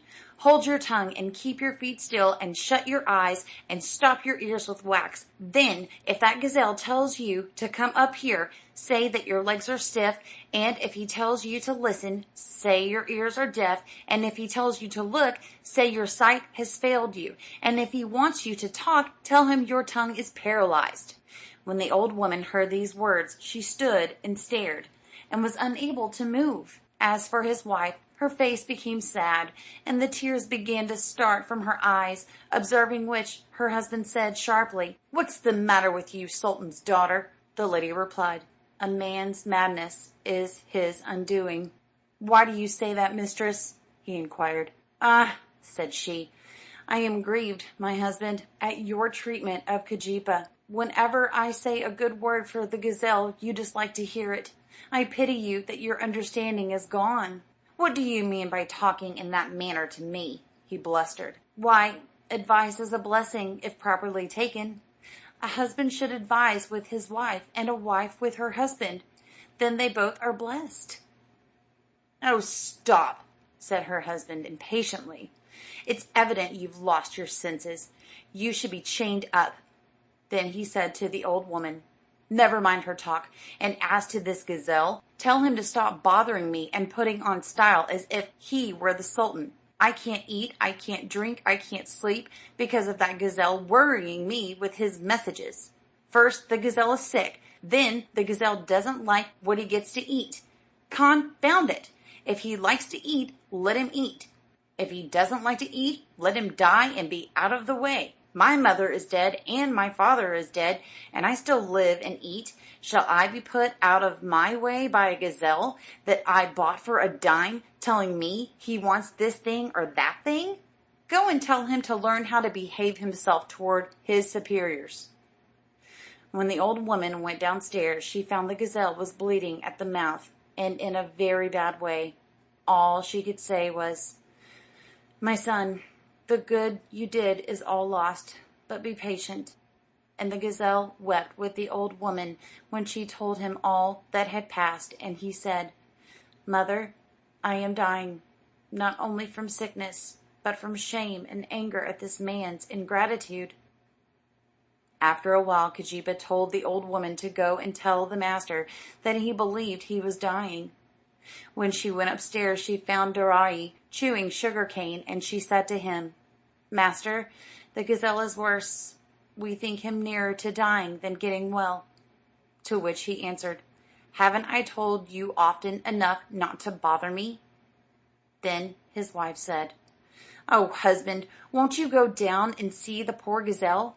If you don't like to go, let me go and see him. He never gets a single good thing from you." But he turned to the old woman and said, "Go and tell that nuisance of a gazelle to die 11 times if he chooses to." "Now, husband," persisted the lady, "what has Keejeepaa done to you? Has he done you any wrong? Such words as yours people use to their enemies only. Surely the gazelle is not your enemy. All the people who know him, great and lowly, love him dearly, and they will think it very wrong of you if you neglect him. Now, do be kind to him, Sultan Darai." But he only repeated his assertion that she had lost her wits, and would have nothing further of argument.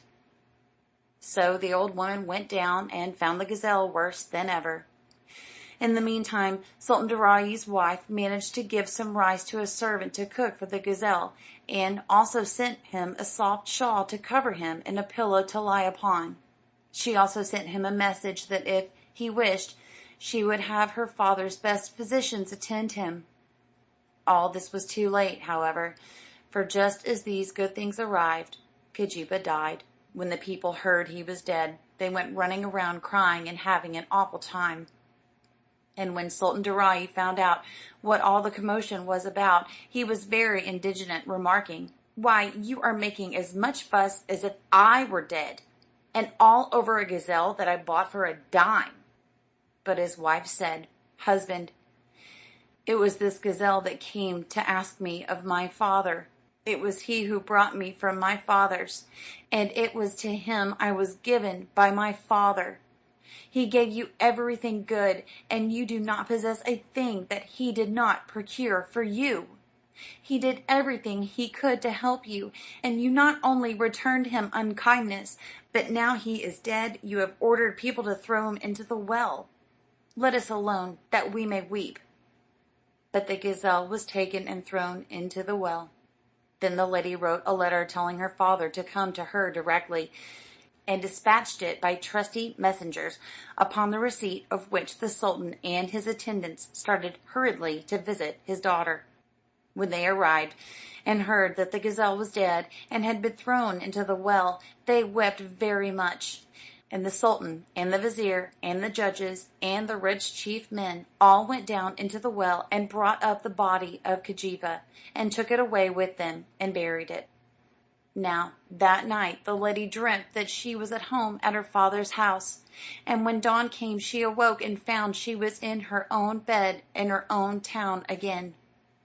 And her husband dreamed that he was on the dust heap, scratching, and when he awoke, there he was, with both hands full of dust, looking for grains of millet.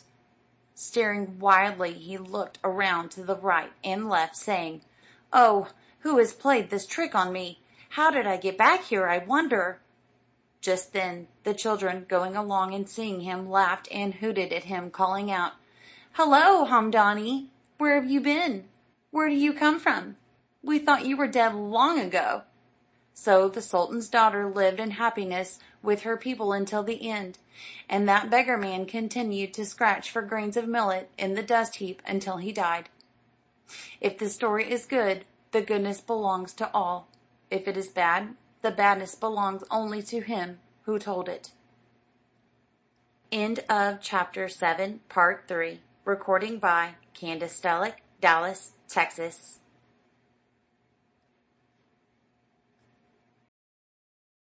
Candace Stellick. Zanzibar Tales by George W. Bateman. Chapter 8. Mkaaah Jeechonee, the Boy Hunter. Sultan Majnun had 7 sons and a big cat, all of whom he was very proud. Everything went well until one day the cat went and caught a calf. When they told the sultan, he said, "Well, the cat is mine, and the calf is mine." So they said, "Oh, all right, master," and let the matter drop. A few days later the cat caught a goat, and when they told the sultan, he said, "The cat is mine, and the goat is mine." And so that settled it again. 2 days more passed, and the cat caught a cow. They told the sultan, and he shut them up with "my cat and my cow." After another 2 days, the cat caught a donkey. Same result. Next, it caught a horse. Same result. The next victim was a camel, and when they told the sultan, he said, "What's the matter with you folks? It was my cat and my camel.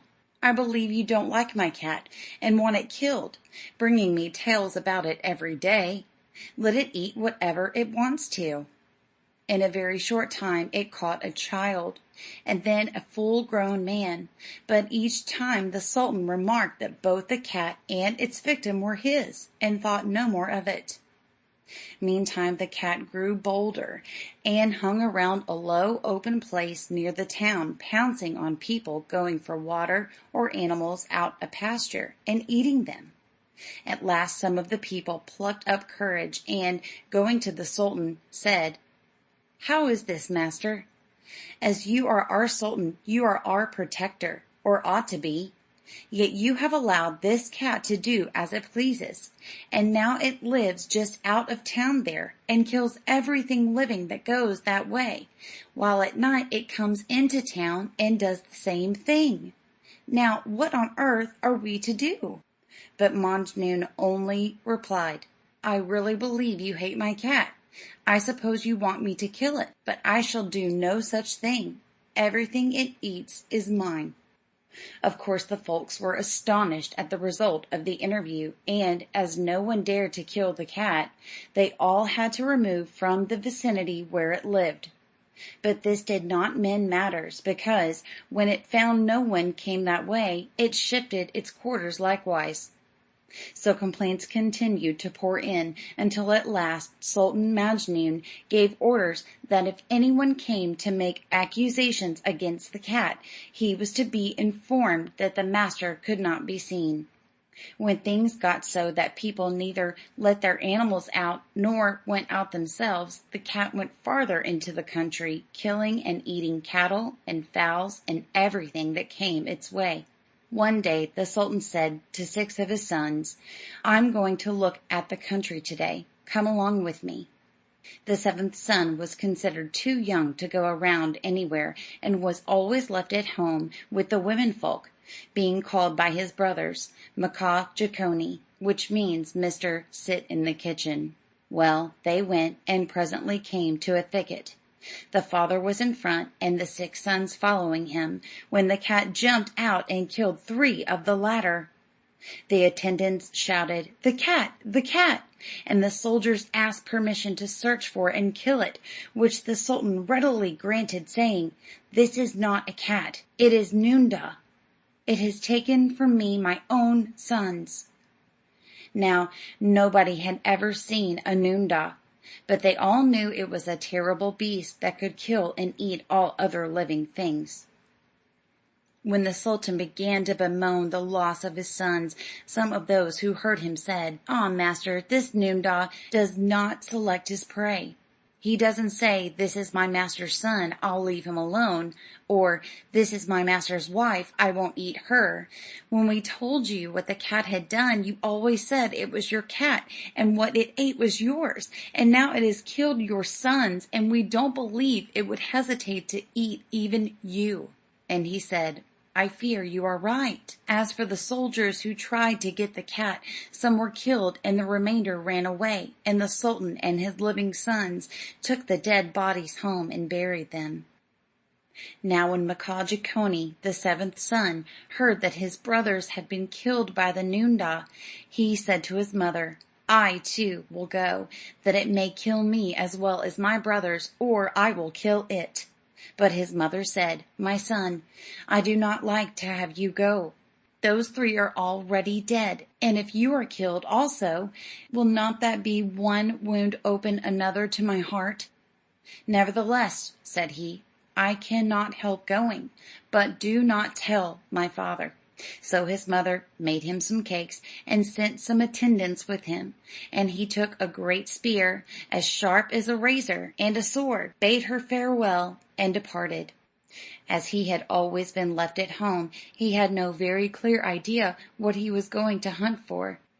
So he had not gone far beyond the suburbs when, seeing a very large dog, he concluded that this was the animal he was after. So he killed it, tied a rope to it, and dragged it home singing, "Oh, mother, I have killed the Noondah, eater of the people." When his mother, who was upstairs, heard him, she looked out of the window and, seeing what he had brought, said, "My son, this is not the Noondah, eater of the people." So he left the carcass outside and went in to talk about it, and his mother said, "My dear boy, the Noondah is a much larger animal than that, but if I were you, I'd give the business up and stay at home." "No, indeed," he exclaimed.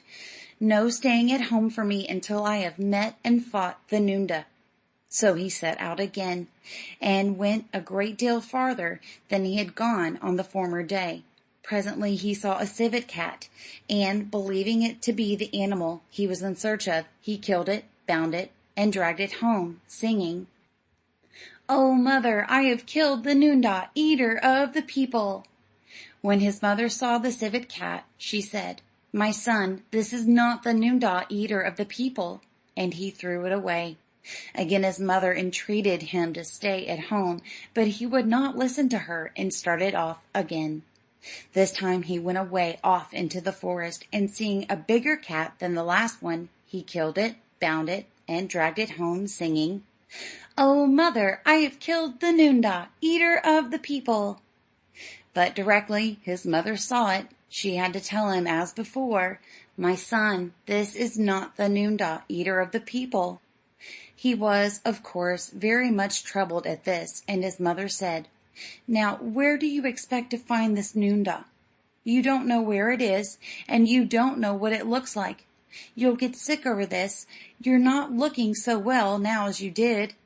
Come, stay at home." But he said, "There are 3 things, one of which I shall do. I shall die, I shall find the noondah and kill it, or I shall return home unsuccessful. In any case, I am off again." This time he went farther than before, saw a zebra, killed it, bound it, and dragged it home, singing, "Oh, mother, I have killed the noondah, eater of the people." Of course, his mother had to tell him once again, "My son, this is not the noondah, eater of the people." After a good deal of argument, in which his mother's persuasion, as usual, was of no avail, he went off again, going farther than ever, when he caught a giraffe, and when he had killed it, he said, "Well, this time I've been successful. This must be the noondah." So he dragged it home, singing, "Oh, mother, I have killed the noondah, eater of the people." Again his mother had to assure him, "My son, this is not the noondah, eater of the people." She then pointed out to him that his brothers were not running about hunting for the noondah, but staying at home attending to their own business. But, remarking that all brothers were not alike, he expressed his determination to stick to his task until it came to a successful termination, and he went off again, a still greater distance than before. While going through the wilderness, he espied a rhinoceros asleep under a tree, and turning to his attendants, he exclaimed, "At last, I see the noondah." "Where, master?" they all cried eagerly. "There, under the tree." "Oh, what shall we do?" they asked. And he answered, "First of all, let us eat our fill, then we will attack it. We have found it in a good place, though if it kills us, we can't help it." So they all took out their arrowroot cakes and ate till they were satisfied. Then Jeechonee said, "Each of you take 2 guns, lay one beside you, and take the other in your hands, and at the proper time let us all fire at once." And they said, "All right, master." So they crept cautiously through the bushes and got around to the other side of the tree, at the back of the rhinoceros. Then they closed up till they were quite near it, and all fired together. The beast jumped up, ran a little way, and then fell down dead. They bound it and dragged it for 2 whole days until they reached the town, when Jeechonee began singing, "Oh, mother, I have killed the noondah, eater of the people." But he received the same answer from his mother, "My son, this is not the noondah, eater of the people." And many persons came and looked at the rhinoceros, and felt very sorry for the young man. As for his father and mother, they both begged of him to give up, his father offering to give him anything he possessed if he would only stay at home. But he said, "I don't hear what you're saying. Goodbye," and was off again. This time he still further increased the distance from his home, and at last he saw an elephant asleep at noon in the forest. Thereupon he said to his attendants, "Now we have found the noondah." "Ah, where is he?" said they. "Yonder, in the shade. Do you see it?" "Oh, yes, master. Shall we march up to it?"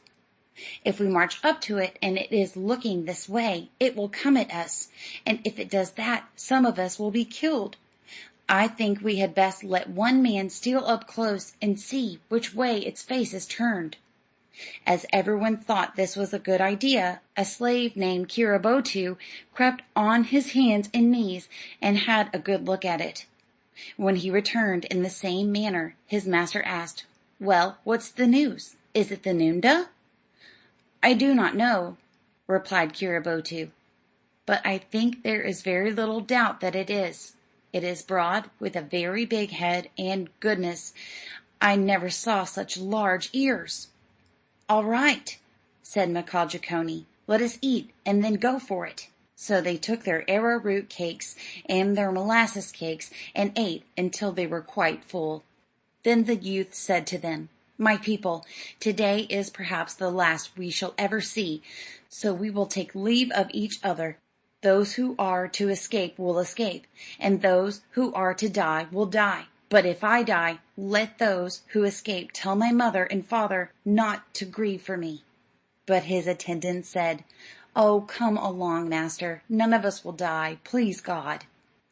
So they went on their hands and knees till they were close up, and then they said to Mkaaah Jeechonee, "Give us your plan, master."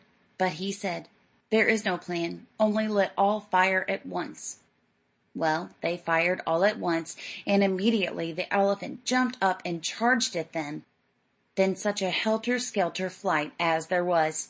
They threw away their guns and everything they carried, and made for the trees, which they climbed with surprising alacrity. As to the elephant, he kept straight ahead until he fell down some distance away. They all remained in the trees from 3 until 6 o'clock in the morning, without food and without clothing. The young man sat in his tree and wept bitterly, saying, "I don't exactly know what death is, but it seems to me this must be very like it." As no one could see anyone else, he did not know where his attendants were, and though he wished to come down from the tree, he thought, "Maybe the noondah is down below there, and will eat me." Each attendant was in exactly the same fix, wishing to come down, but afraid the noondah was waiting to eat him. Keerobo'to had seen the elephant fall, but was afraid to get down himself, saying, "Perhaps, though it has fallen down, it is not dead."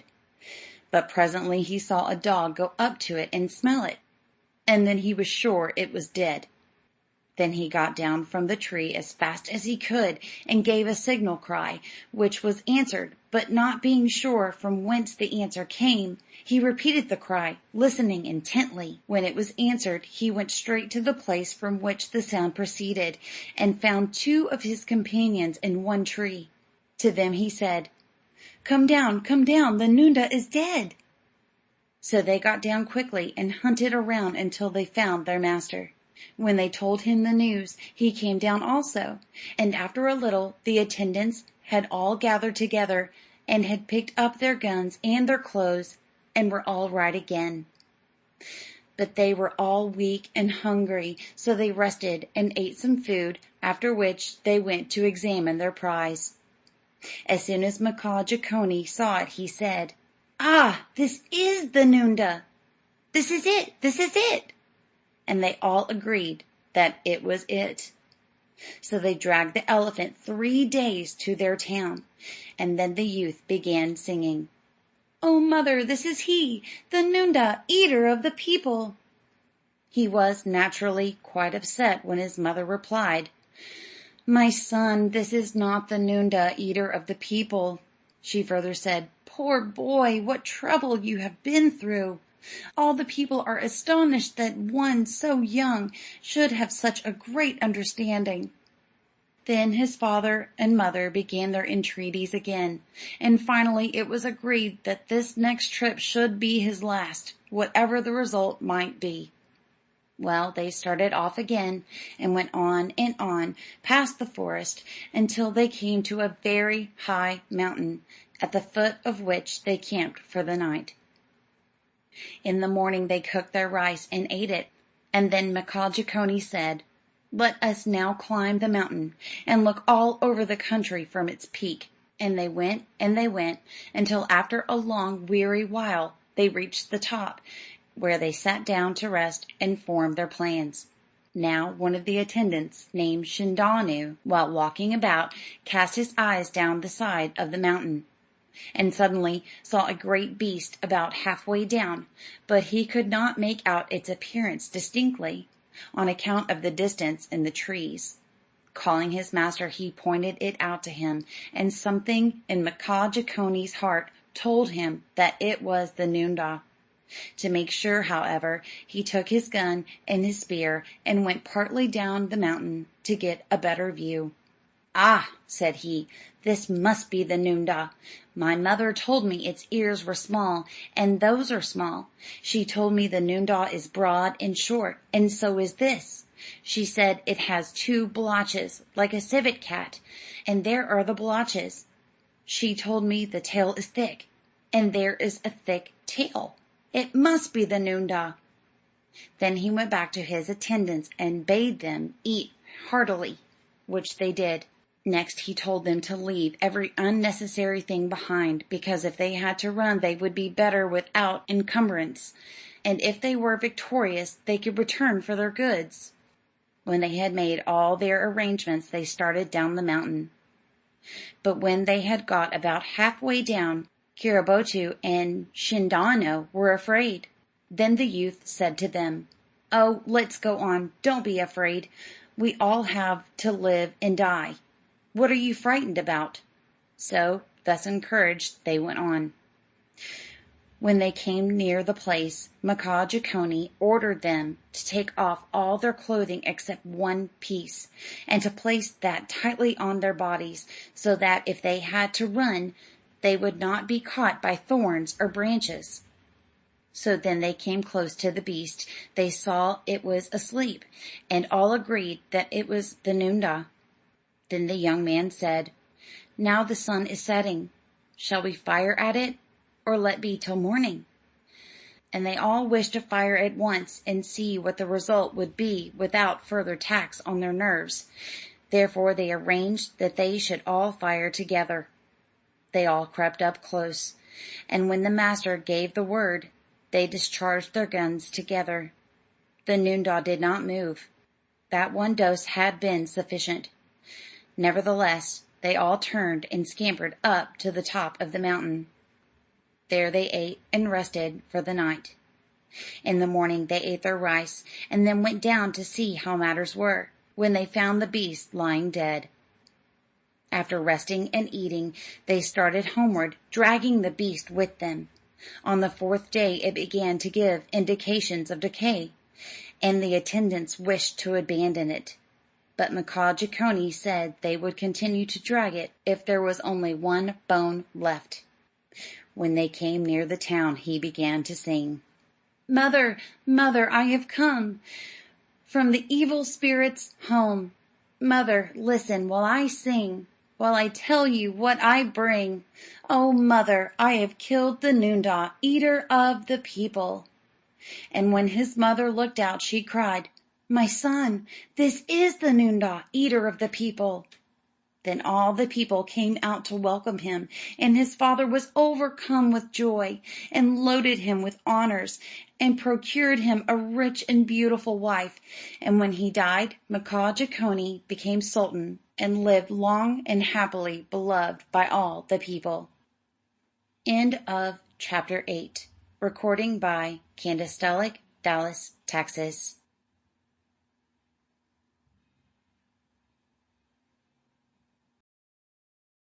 Tales by George W. Bateman. Chapter 9. The Magician and the Sultan's Son.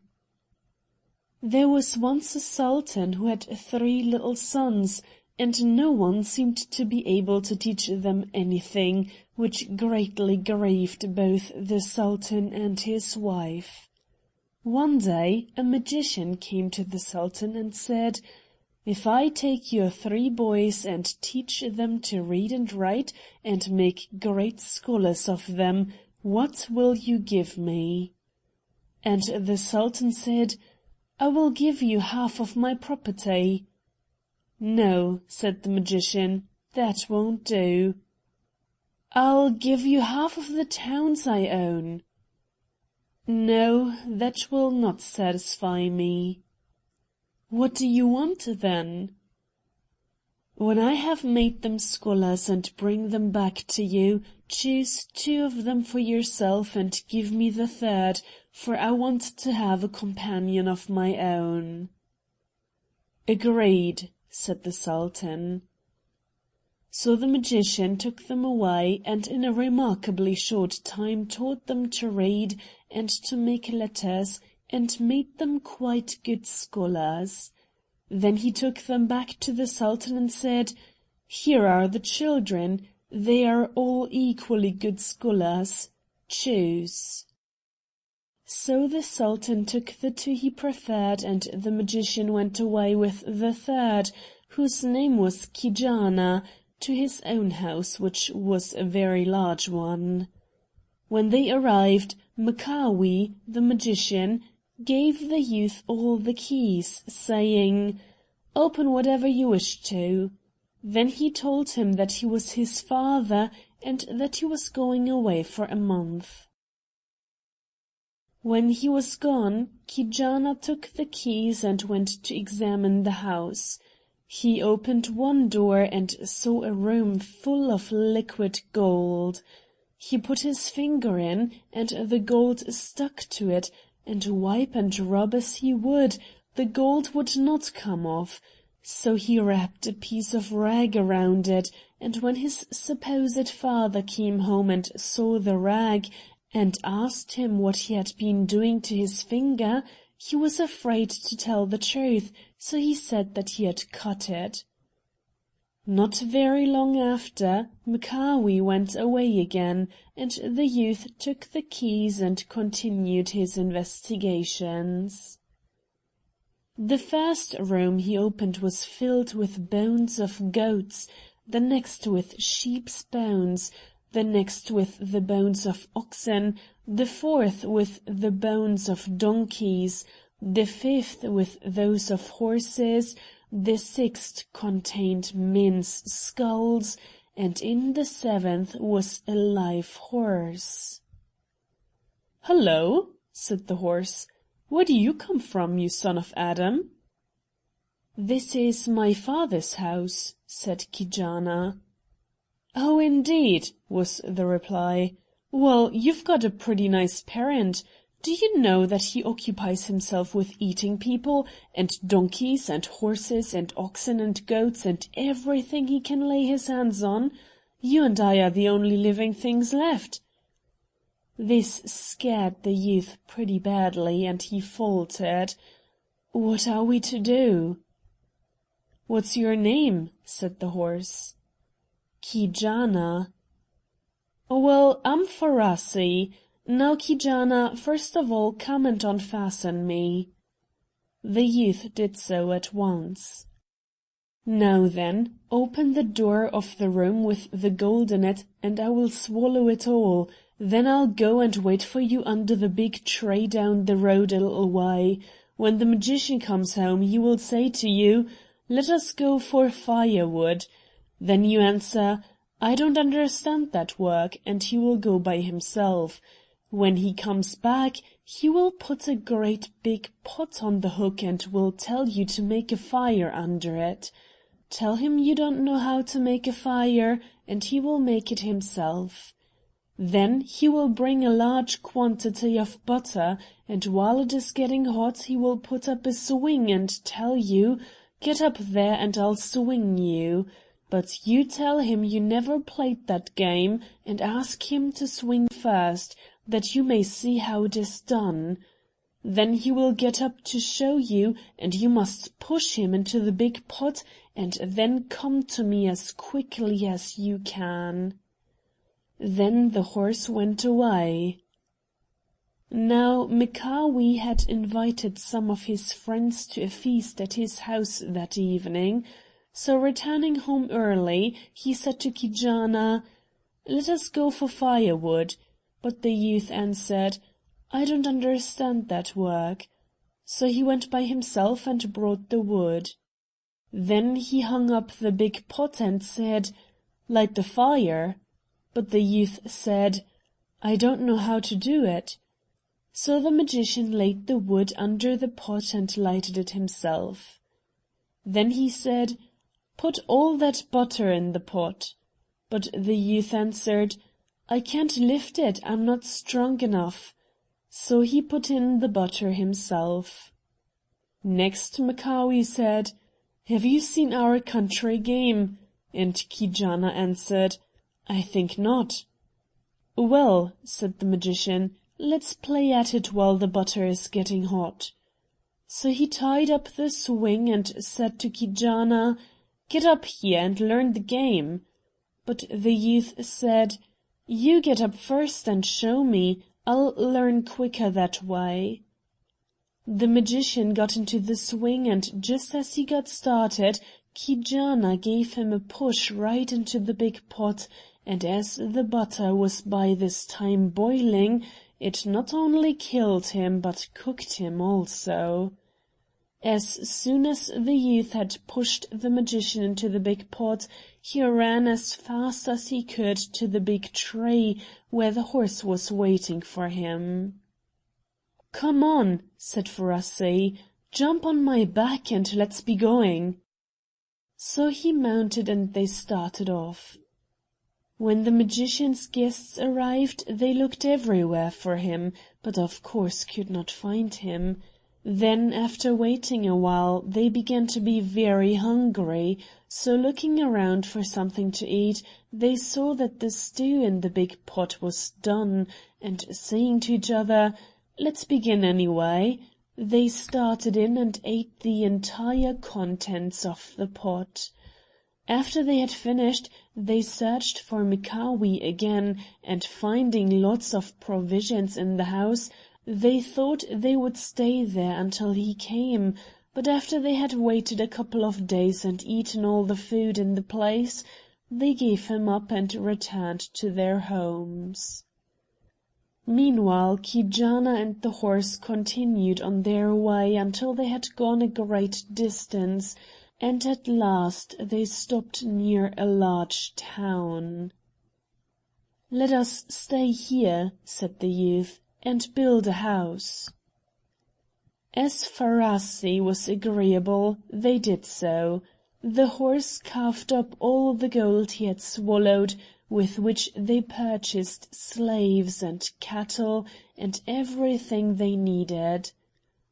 When the people of the town saw the beautiful new house and all the slaves and cattle and riches it contained, they went and told their Sultan, who at once made up his mind that the owner of such a place must be of sufficient importance to be visited and taken notice of, as an acquisition to the neighborhood. So he called on Jeechonee and inquired who he was. "Oh, I'm just an ordinary being, like other people." "Are you a traveler?" "Well, I have been, but I like this place and I think I'll settle down here." "Why don't you come and walk in our town?" "I should like to very much, but I need someone to show me around." "Oh, I'll show you around," said the Sultan eagerly, for he was quite taken with the young man. After this, Jeechonee and the Sultan became great friends, and in the course of time the young man married the Sultan's daughter, and they had one son. They lived very happily together, and Jeechonee loved Ferassi as his own soul. End of chapter 9.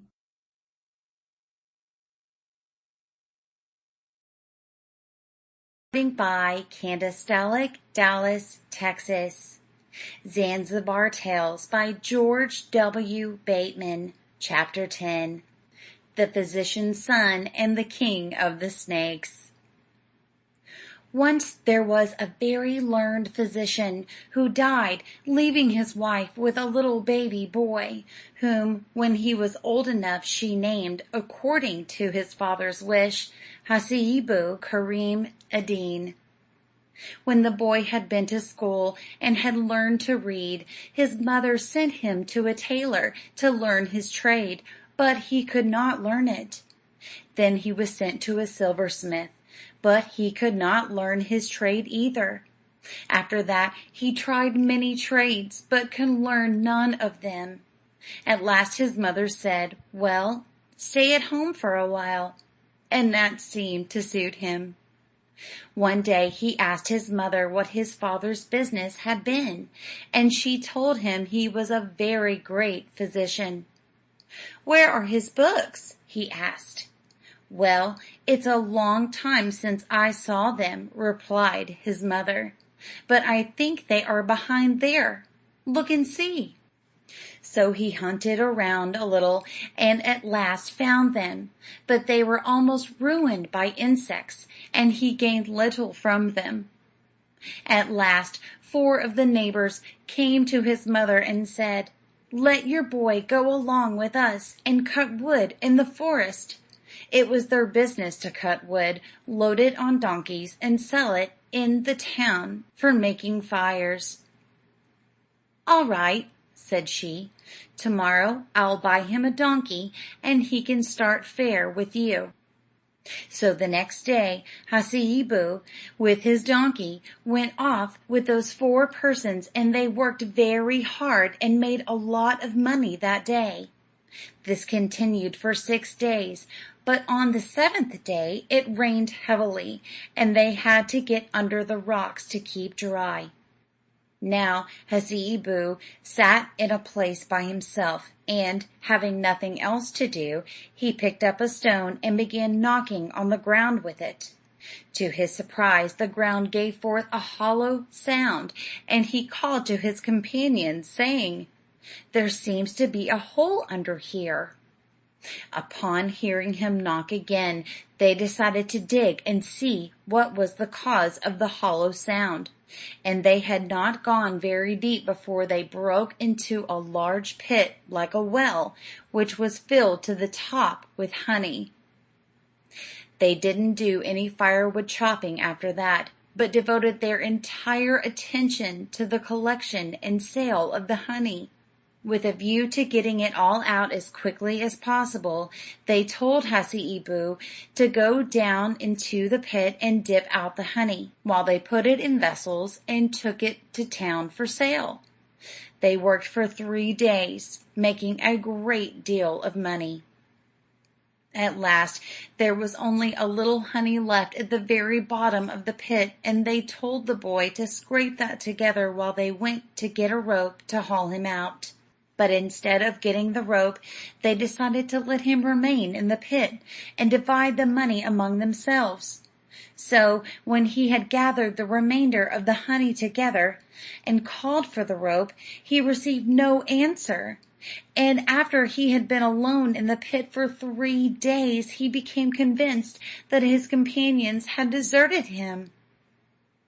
Then those 4 persons went to his mother and told her that they had become separated in the forest, that they had heard a lion roaring, and that they could find no trace of either her son or his donkey. His mother, of course, cried very much, and the 4 neighbors pocketed her son's share of the money. To return to Hasseeboo. He passed the time walking about the pit, wondering what the end would be, eating scraps of honey, sleeping a little, and sitting down to think. While engaged in the last occupation, on the 4th day, he saw a scorpion fall to the ground, a large one too, and he killed it. Then suddenly he thought to himself, "Where did that scorpion come from? There must be a hole somewhere. I'll search anyhow." So he searched around until he saw light through a tiny crack, and he took his knife and scooped until he had made a hole big enough to pass through. Then he went out and came upon a place he had never seen before. Seeing a path, he followed it until he came to a very large house, the door of which was not fastened. So he went inside and saw golden doors with golden locks and keys of pearl, and beautiful chairs inlaid with jewels and precious stones, and in a reception room he saw a couch covered with a splendid spread, upon which he lay down. Presently he found himself being lifted off the couch and put in a chair, and heard someone saying, "Do not hurt him, wake him gently."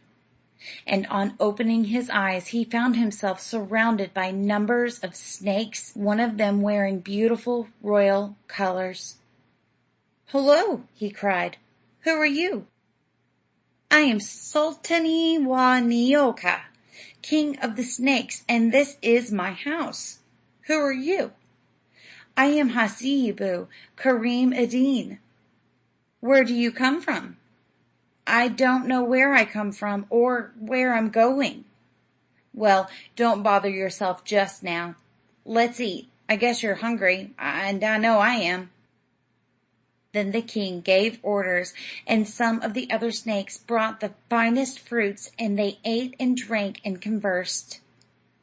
When the repast was ended, the king desired to hear Hassee'bo's story, so he told him all that had happened, and then asked to hear the story of his host. "Well," said the king of the snakes, "mine is a rather long story, but you shall hear it. A long time ago I left this place to go and live in the mountains of Al-Kaf for the change of air. One day I saw a stranger coming along, and I said to him, 'Where are you from?' And he said, 'I am wandering in the wilderness.' 'Whose son are you?' I asked. 'My name is Bolookeeah. My father was a sultan, and when he died I opened a small chest, inside of which I found a bag, which contained a small brass box. When I had opened this I found some writing tied up in a woolen cloth, and it was all in praise of a prophet. He was described as such a good and wonderful man that I longed to see him. But when I made inquiries concerning him, I was told he was not yet born. Then I vowed I would wander until I should see him. So I left our town and all my property, and I am wandering, but I have not yet seen that prophet.' Then I said to him, 'Where do you expect to find him, if he's not yet born? Perhaps if you had some serpent's water you might keep on living until you find him.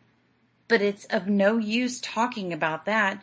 The serpent's water is too far away.' 'Well,' he said, 'good-bye. I must wander on.' So I bade him farewell, and he went his way. Now, when that man had wandered until he reached Egypt, he met another man, who asked him, 'Who are you?' 'I am Bolookeeah.' 'Who are you?' 'My name is Alfan.' 'Where are you going?' 'I have left my home and my property, and I am seeking the prophet.' 'Said Alfan, 'I can tell you of a better occupation than looking for a man that is not born yet. Let us go and find the king of the snakes, and get him to give us a charm medicine. Then we will go to King Solomon and get his rings, and we shall be able to make slaves of the Jeechonee, and order them to do whatever we wish.' And Bolookeeah said, 'I have seen the king of the snakes in the mountain of Al-Kaf.' 'All right,' said Alfan, 'let's go.' Now Alfan wanted the ring of Solomon that he might be a great magician and control the Jeechonee and the birds, while all Bolookeeah wanted was to see the great prophet. As they went along, Alfan said to Bolookeeah, 'Let us make a cage and entice the king of the snakes into it. Then we will shut the door and carry him off.' 'All right,' said Bolookeeah. So they made a cage, and put therein a cup of milk and a cup of wine, and brought it to Al-Kaf. And I, like a fool, went in, drank up all the wine, and became drunk. Then they fastened the door and took me away with them. When I came to my senses, I found myself in the cage, and Bolookeeah carrying me, and I said, 'The sons of Adam are no good. What do you want from me?' And they answered, 'We want some medicine to put on our feet, so that we may walk upon the water whenever it is necessary in the course of our journey.' 'Well,' said I, 'go along.' We went on until we came to a place where there were a great number and variety of trees. And when those trees saw me, they said, 'I am medicine for this. I am medicine for that. I am medicine for the head. I am medicine for the feet.' And presently one tree said, 'If anyone puts my medicine upon his feet, he can walk on water.' When I told that to those men, they said, 'That is what we want,' and they took a great deal of it. Then they took me back to the mountain and set me free, and we said good-bye and parted. When they left me, they went on their way until they reached the sea, when they put the medicine on their feet and walked over. Thus they went many days until they came near to the place of King Solomon, where they waited while Al Fawn prepared his medicines. When they arrived at King Solomon's place, he was sleeping, and he was being watched by Jeechonee, and his hand lay on his chest with the ring on his finger. As Bolkiah drew near, one of the Jeechonee said to him, "Where are you going?" And he answered, "I'm here with Al Fawn. He's going to take that ring." "Go back," said the genie. "Keep out of the way. That man is going to die." When Al Fawn had finished his preparations, he said to Bolkiah, "Wait here for me." Then he went forward to take the ring, when a great cry arose, and he was thrown by some unseen force a considerable distance. Picking himself up, and still believing in the power of his medicines, he approached the ring again, when a strong breath blew upon him, and he was burnt to ashes in a moment. While Bolkiah was looking at all this, a voice said, "Go your way. This wretched being is dead." So he returned, and when he got to the sea again, he put the medicine upon his feet and passed over, and continued to wander for many years. One morning he saw a man sitting down and said, "Good morning," to which the man replied. Then Bolkiah asked him, "Who are you?" And he answered, "My name is Jan Shah. Who are you?" So Bolkiah told him who he was, and asked him to tell him his history. The man, who was weeping and smiling by turns, insisted upon hearing Bolkiah's story first. After he had heard it, he said, "Well, sit down, and I'll tell you my story from beginning to end. My name is Jan Shah, and my father is Tuiga Moose, a great sultan. He used to go every day into the forest to shoot game. So one day I said to him, 'Father, let me go with you into the forest today.' But he said, 'Stay at home. You are better there.' Then I cried bitterly, and as I was his only child, whom he loved dearly, he couldn't stand my tears. So he said, 'Very well, you shall go. Don't cry.' Thus we went to the forest, and took many attendants with us. And when we reached the place, we ate and drank, and then everyone set out to hunt. I and my 7 slaves went out until we saw a beautiful gazelle, which we chased as far as the sea without capturing it. When the gazelle took to the water, I and 4 of my slaves took a boat, the other 3 returning to my father, and we chased that gazelle until we lost sight of the shore, but we caught it and killed it. Just then a great wind began to blow, and we lost our way. When the other 3 slaves came to my father, he asked them, 'Where is your master?' And they told him about the gazelle and the boat. Then he cried, 'My son is lost! My son is lost!' and returned to the town and mourned for me as one dead. After a time we came to an island where there were a great many birds. We found fruit and water, we ate and drank, and at night we climbed into a tree and slept till morning. Then we rowed to a second island, and seeing no one around, we gathered fruit, ate and drank, and climbed a tree as before. During the night we heard many savage beasts howling and roaring near us. In the morning we got away as soon as possible and came to a third island. Looking around for food, we saw a tree full of fruit like red streaked apples, but as we were about to pick some, we heard a voice say, 'Don't touch this tree, it belongs to the king.' Toward night a number of monkeys came, who seemed much pleased to see us, and they brought us all the fruit we could eat. Presently I heard one of them say, 'Let us make this man our sultan.' Then another one said, 'What's the use? They'll all run away in the morning.'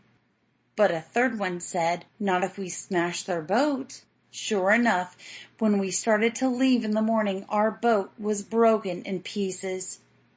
So there was nothing for it but to stay there and be entertained by the monkeys, who seemed to like us very much.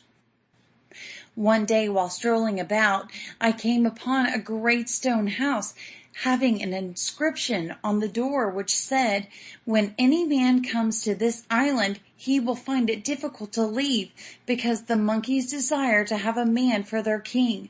If he looks for a way to escape, he will think there is none, but there is one outlet, which lies to the north. If you go in that direction, you will come to a great plain, which is infested with lions, leopards, and snakes. You must fight all of them, and if you overcome them, you can go forward. You will then come to another great plain, inhabited by ants as big as dogs. Their teeth are like those of dogs, and they are very fierce. You must fight these also, and if you overcome them, the rest of the way is clear." I consulted with my attendants over this information, and we came to the conclusion that, as we could only die anyhow, we might as well risk death to gain our freedom. As we all had weapons, we set forth, and when we came to the first plain we fought, and 2 of my slaves were killed. Then we went on to the second plain, fought again. My other 2 slaves were killed, and I alone escaped. After that I wandered on for many days, living on whatever I could find, until at last I came to a town, where I stayed for some time, looking for employment, but finding none. One day a man came up to me and said, "Are you looking for work?" "I am," said I. "Come with me then," said he, and we went to his house. When we got there, he produced a camel's skin and said, "I shall put you in this skin, and a great bird will carry you to the top of yonder mountain. When he gets you there, he will tear the skin off you. You must then drive him away and push down the precious stones you will find there. When they are all down, I will get you down." So he put me in the skin. The bird carried me to the top of the mountain and was about to eat me, when I jumped up, scared him away, and then pushed down many precious stones. Then I called out to the man to take me down, but he never answered me, and went away. I gave myself up for a dead man, but went wandering about until at last, after passing many days in a great forest, I came to a house all by itself. The old man who lived in it gave me food and drink, and I was revived. I remained there a long time, and that old man loved me as if I were his own son.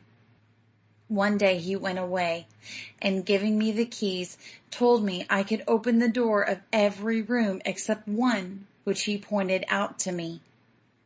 Of course, when he was gone, this was the first door I opened. I saw a large garden through which a stream flowed. Just then 3 birds came and alighted by the side of the stream.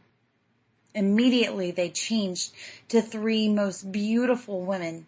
When they had finished bathing, they put on their clothes, and, as I stood watching them, they changed into birds again and flew away. I locked the door and went away, but my appetite was gone, and I wandered about aimlessly. When the old man came back, he saw there was something wrong with me, and asked me what was the matter. Then I told him I had seen those beautiful maidens, that I loved one of them very much, and that if I could not marry her I should die. The old man told me I could not possibly have my wish. He said the 3 lovely beings were the daughters of the Sultan of the Jeechonee, and that their home was a journey of 3 years from where we then were. I told him I couldn't help that. He must get her for my wife, or I should die. At last he said, "Well, wait till they come again, then hide yourself and steal the clothes of one you love so dearly." So I waited, and when they came again, I stole the clothes of the youngest, whose name was Sayadati Shems. When they came out of the water, this one could not find her clothes. Then I stepped forward and said, I have them. Ah, she begged, give them to me, their owner. I want to go away. But I said to her, I love you very much. I want to marry you. I want to go to my father. She replied. You cannot go, said I. Then her sisters flew away, and I took her into the house where the old man married us. He told me not to give her those clothes I had taken, but to hide them, because if she ever got them, she would fly away to her old home. So I dug a hole in the ground and buried them. But one day, when I was away from home, she dug them up and put them on. Then, saying to the slave I had given her for an attendant, when your master returns, tell him I have gone home. If he really loves me, he will follow me. She flew away. When I came home, they told me this, and I wandered, searching for her, many years. At last I came to a town where one asked me, Who are you? And I answered, I am Jansha. What was your father's name? Taigamus. Are you the man who married our mistress? Who is your mistress? Sayadati Shems. I am he, I cried with delight. They took me to their mistress, and she brought me to her father and told them I was her husband, and everyone was happy. Then we thought we should like to visit our old home, and her father's Jeechonee carried us there in 3 days. We stayed there a year and then returned, but in a short time my wife died. Her father tried to comfort me and wanted me to marry another of his daughters, but I refused to be comforted and have mourned to this day. That is my story. Then Bolokia went on his way and wandered till he died. Next, Sultan wa Nioka said to Hassebu, Now, when you go home, you will do me injury. Hassebu was very indignant at the idea, and said, I could not be induced to do you an injury. Pray, send me home. I will send you home, said the king. But I am sure that you will come back and kill me. Why, I dare not be so ungrateful, exclaimed Hassebu. I swear I could not hurt you. Well, said the king of the snakes, bear this in mind. When you go home, do not go to bathe where there are many people. And he said, I will remember. So the king sent him home, and he went to his mother's house, and she was overjoyed to find that he was not dead.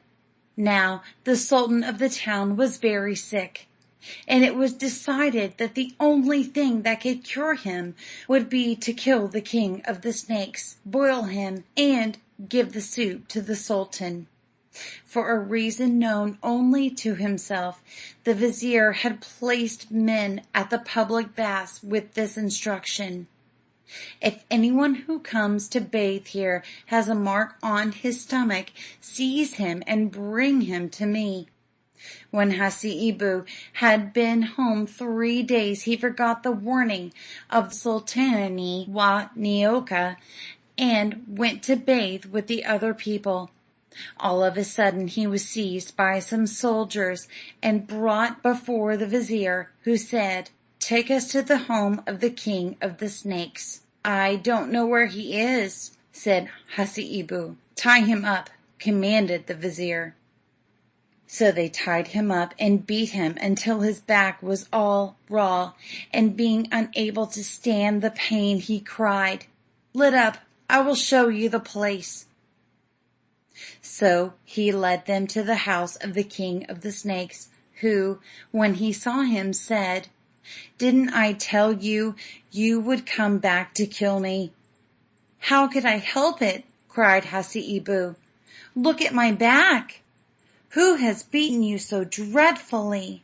asked the king. "The vizier." "Then there's no hope for me, but you must carry me yourself." As they went along, the king said to Hasseeboo, "When we get to your town I shall be killed and cooked. The first skimming the vizier will offer to you, but don't you drink it. Put it in a bottle and keep it. The second skimming you must drink, and you will become a great physician. The third skimming is the medicine that will cure your sultan. When the vizier asks you if you drank that first skimming, say, 'I did.' Then produce the bottle containing the first, and say, 'This is the second, and it is for you.' The vizier will take it, and as soon as he drinks it he will die, and both of us will have our revenge." Everything happened as the king had said. The vizier died, the sultan recovered, and Hasseeboo was loved by all as a great physician. End of chapter 10. Recording by Candace Stellick, Dallas, Texas. End of Zanzibar Tales by George W. Bateman.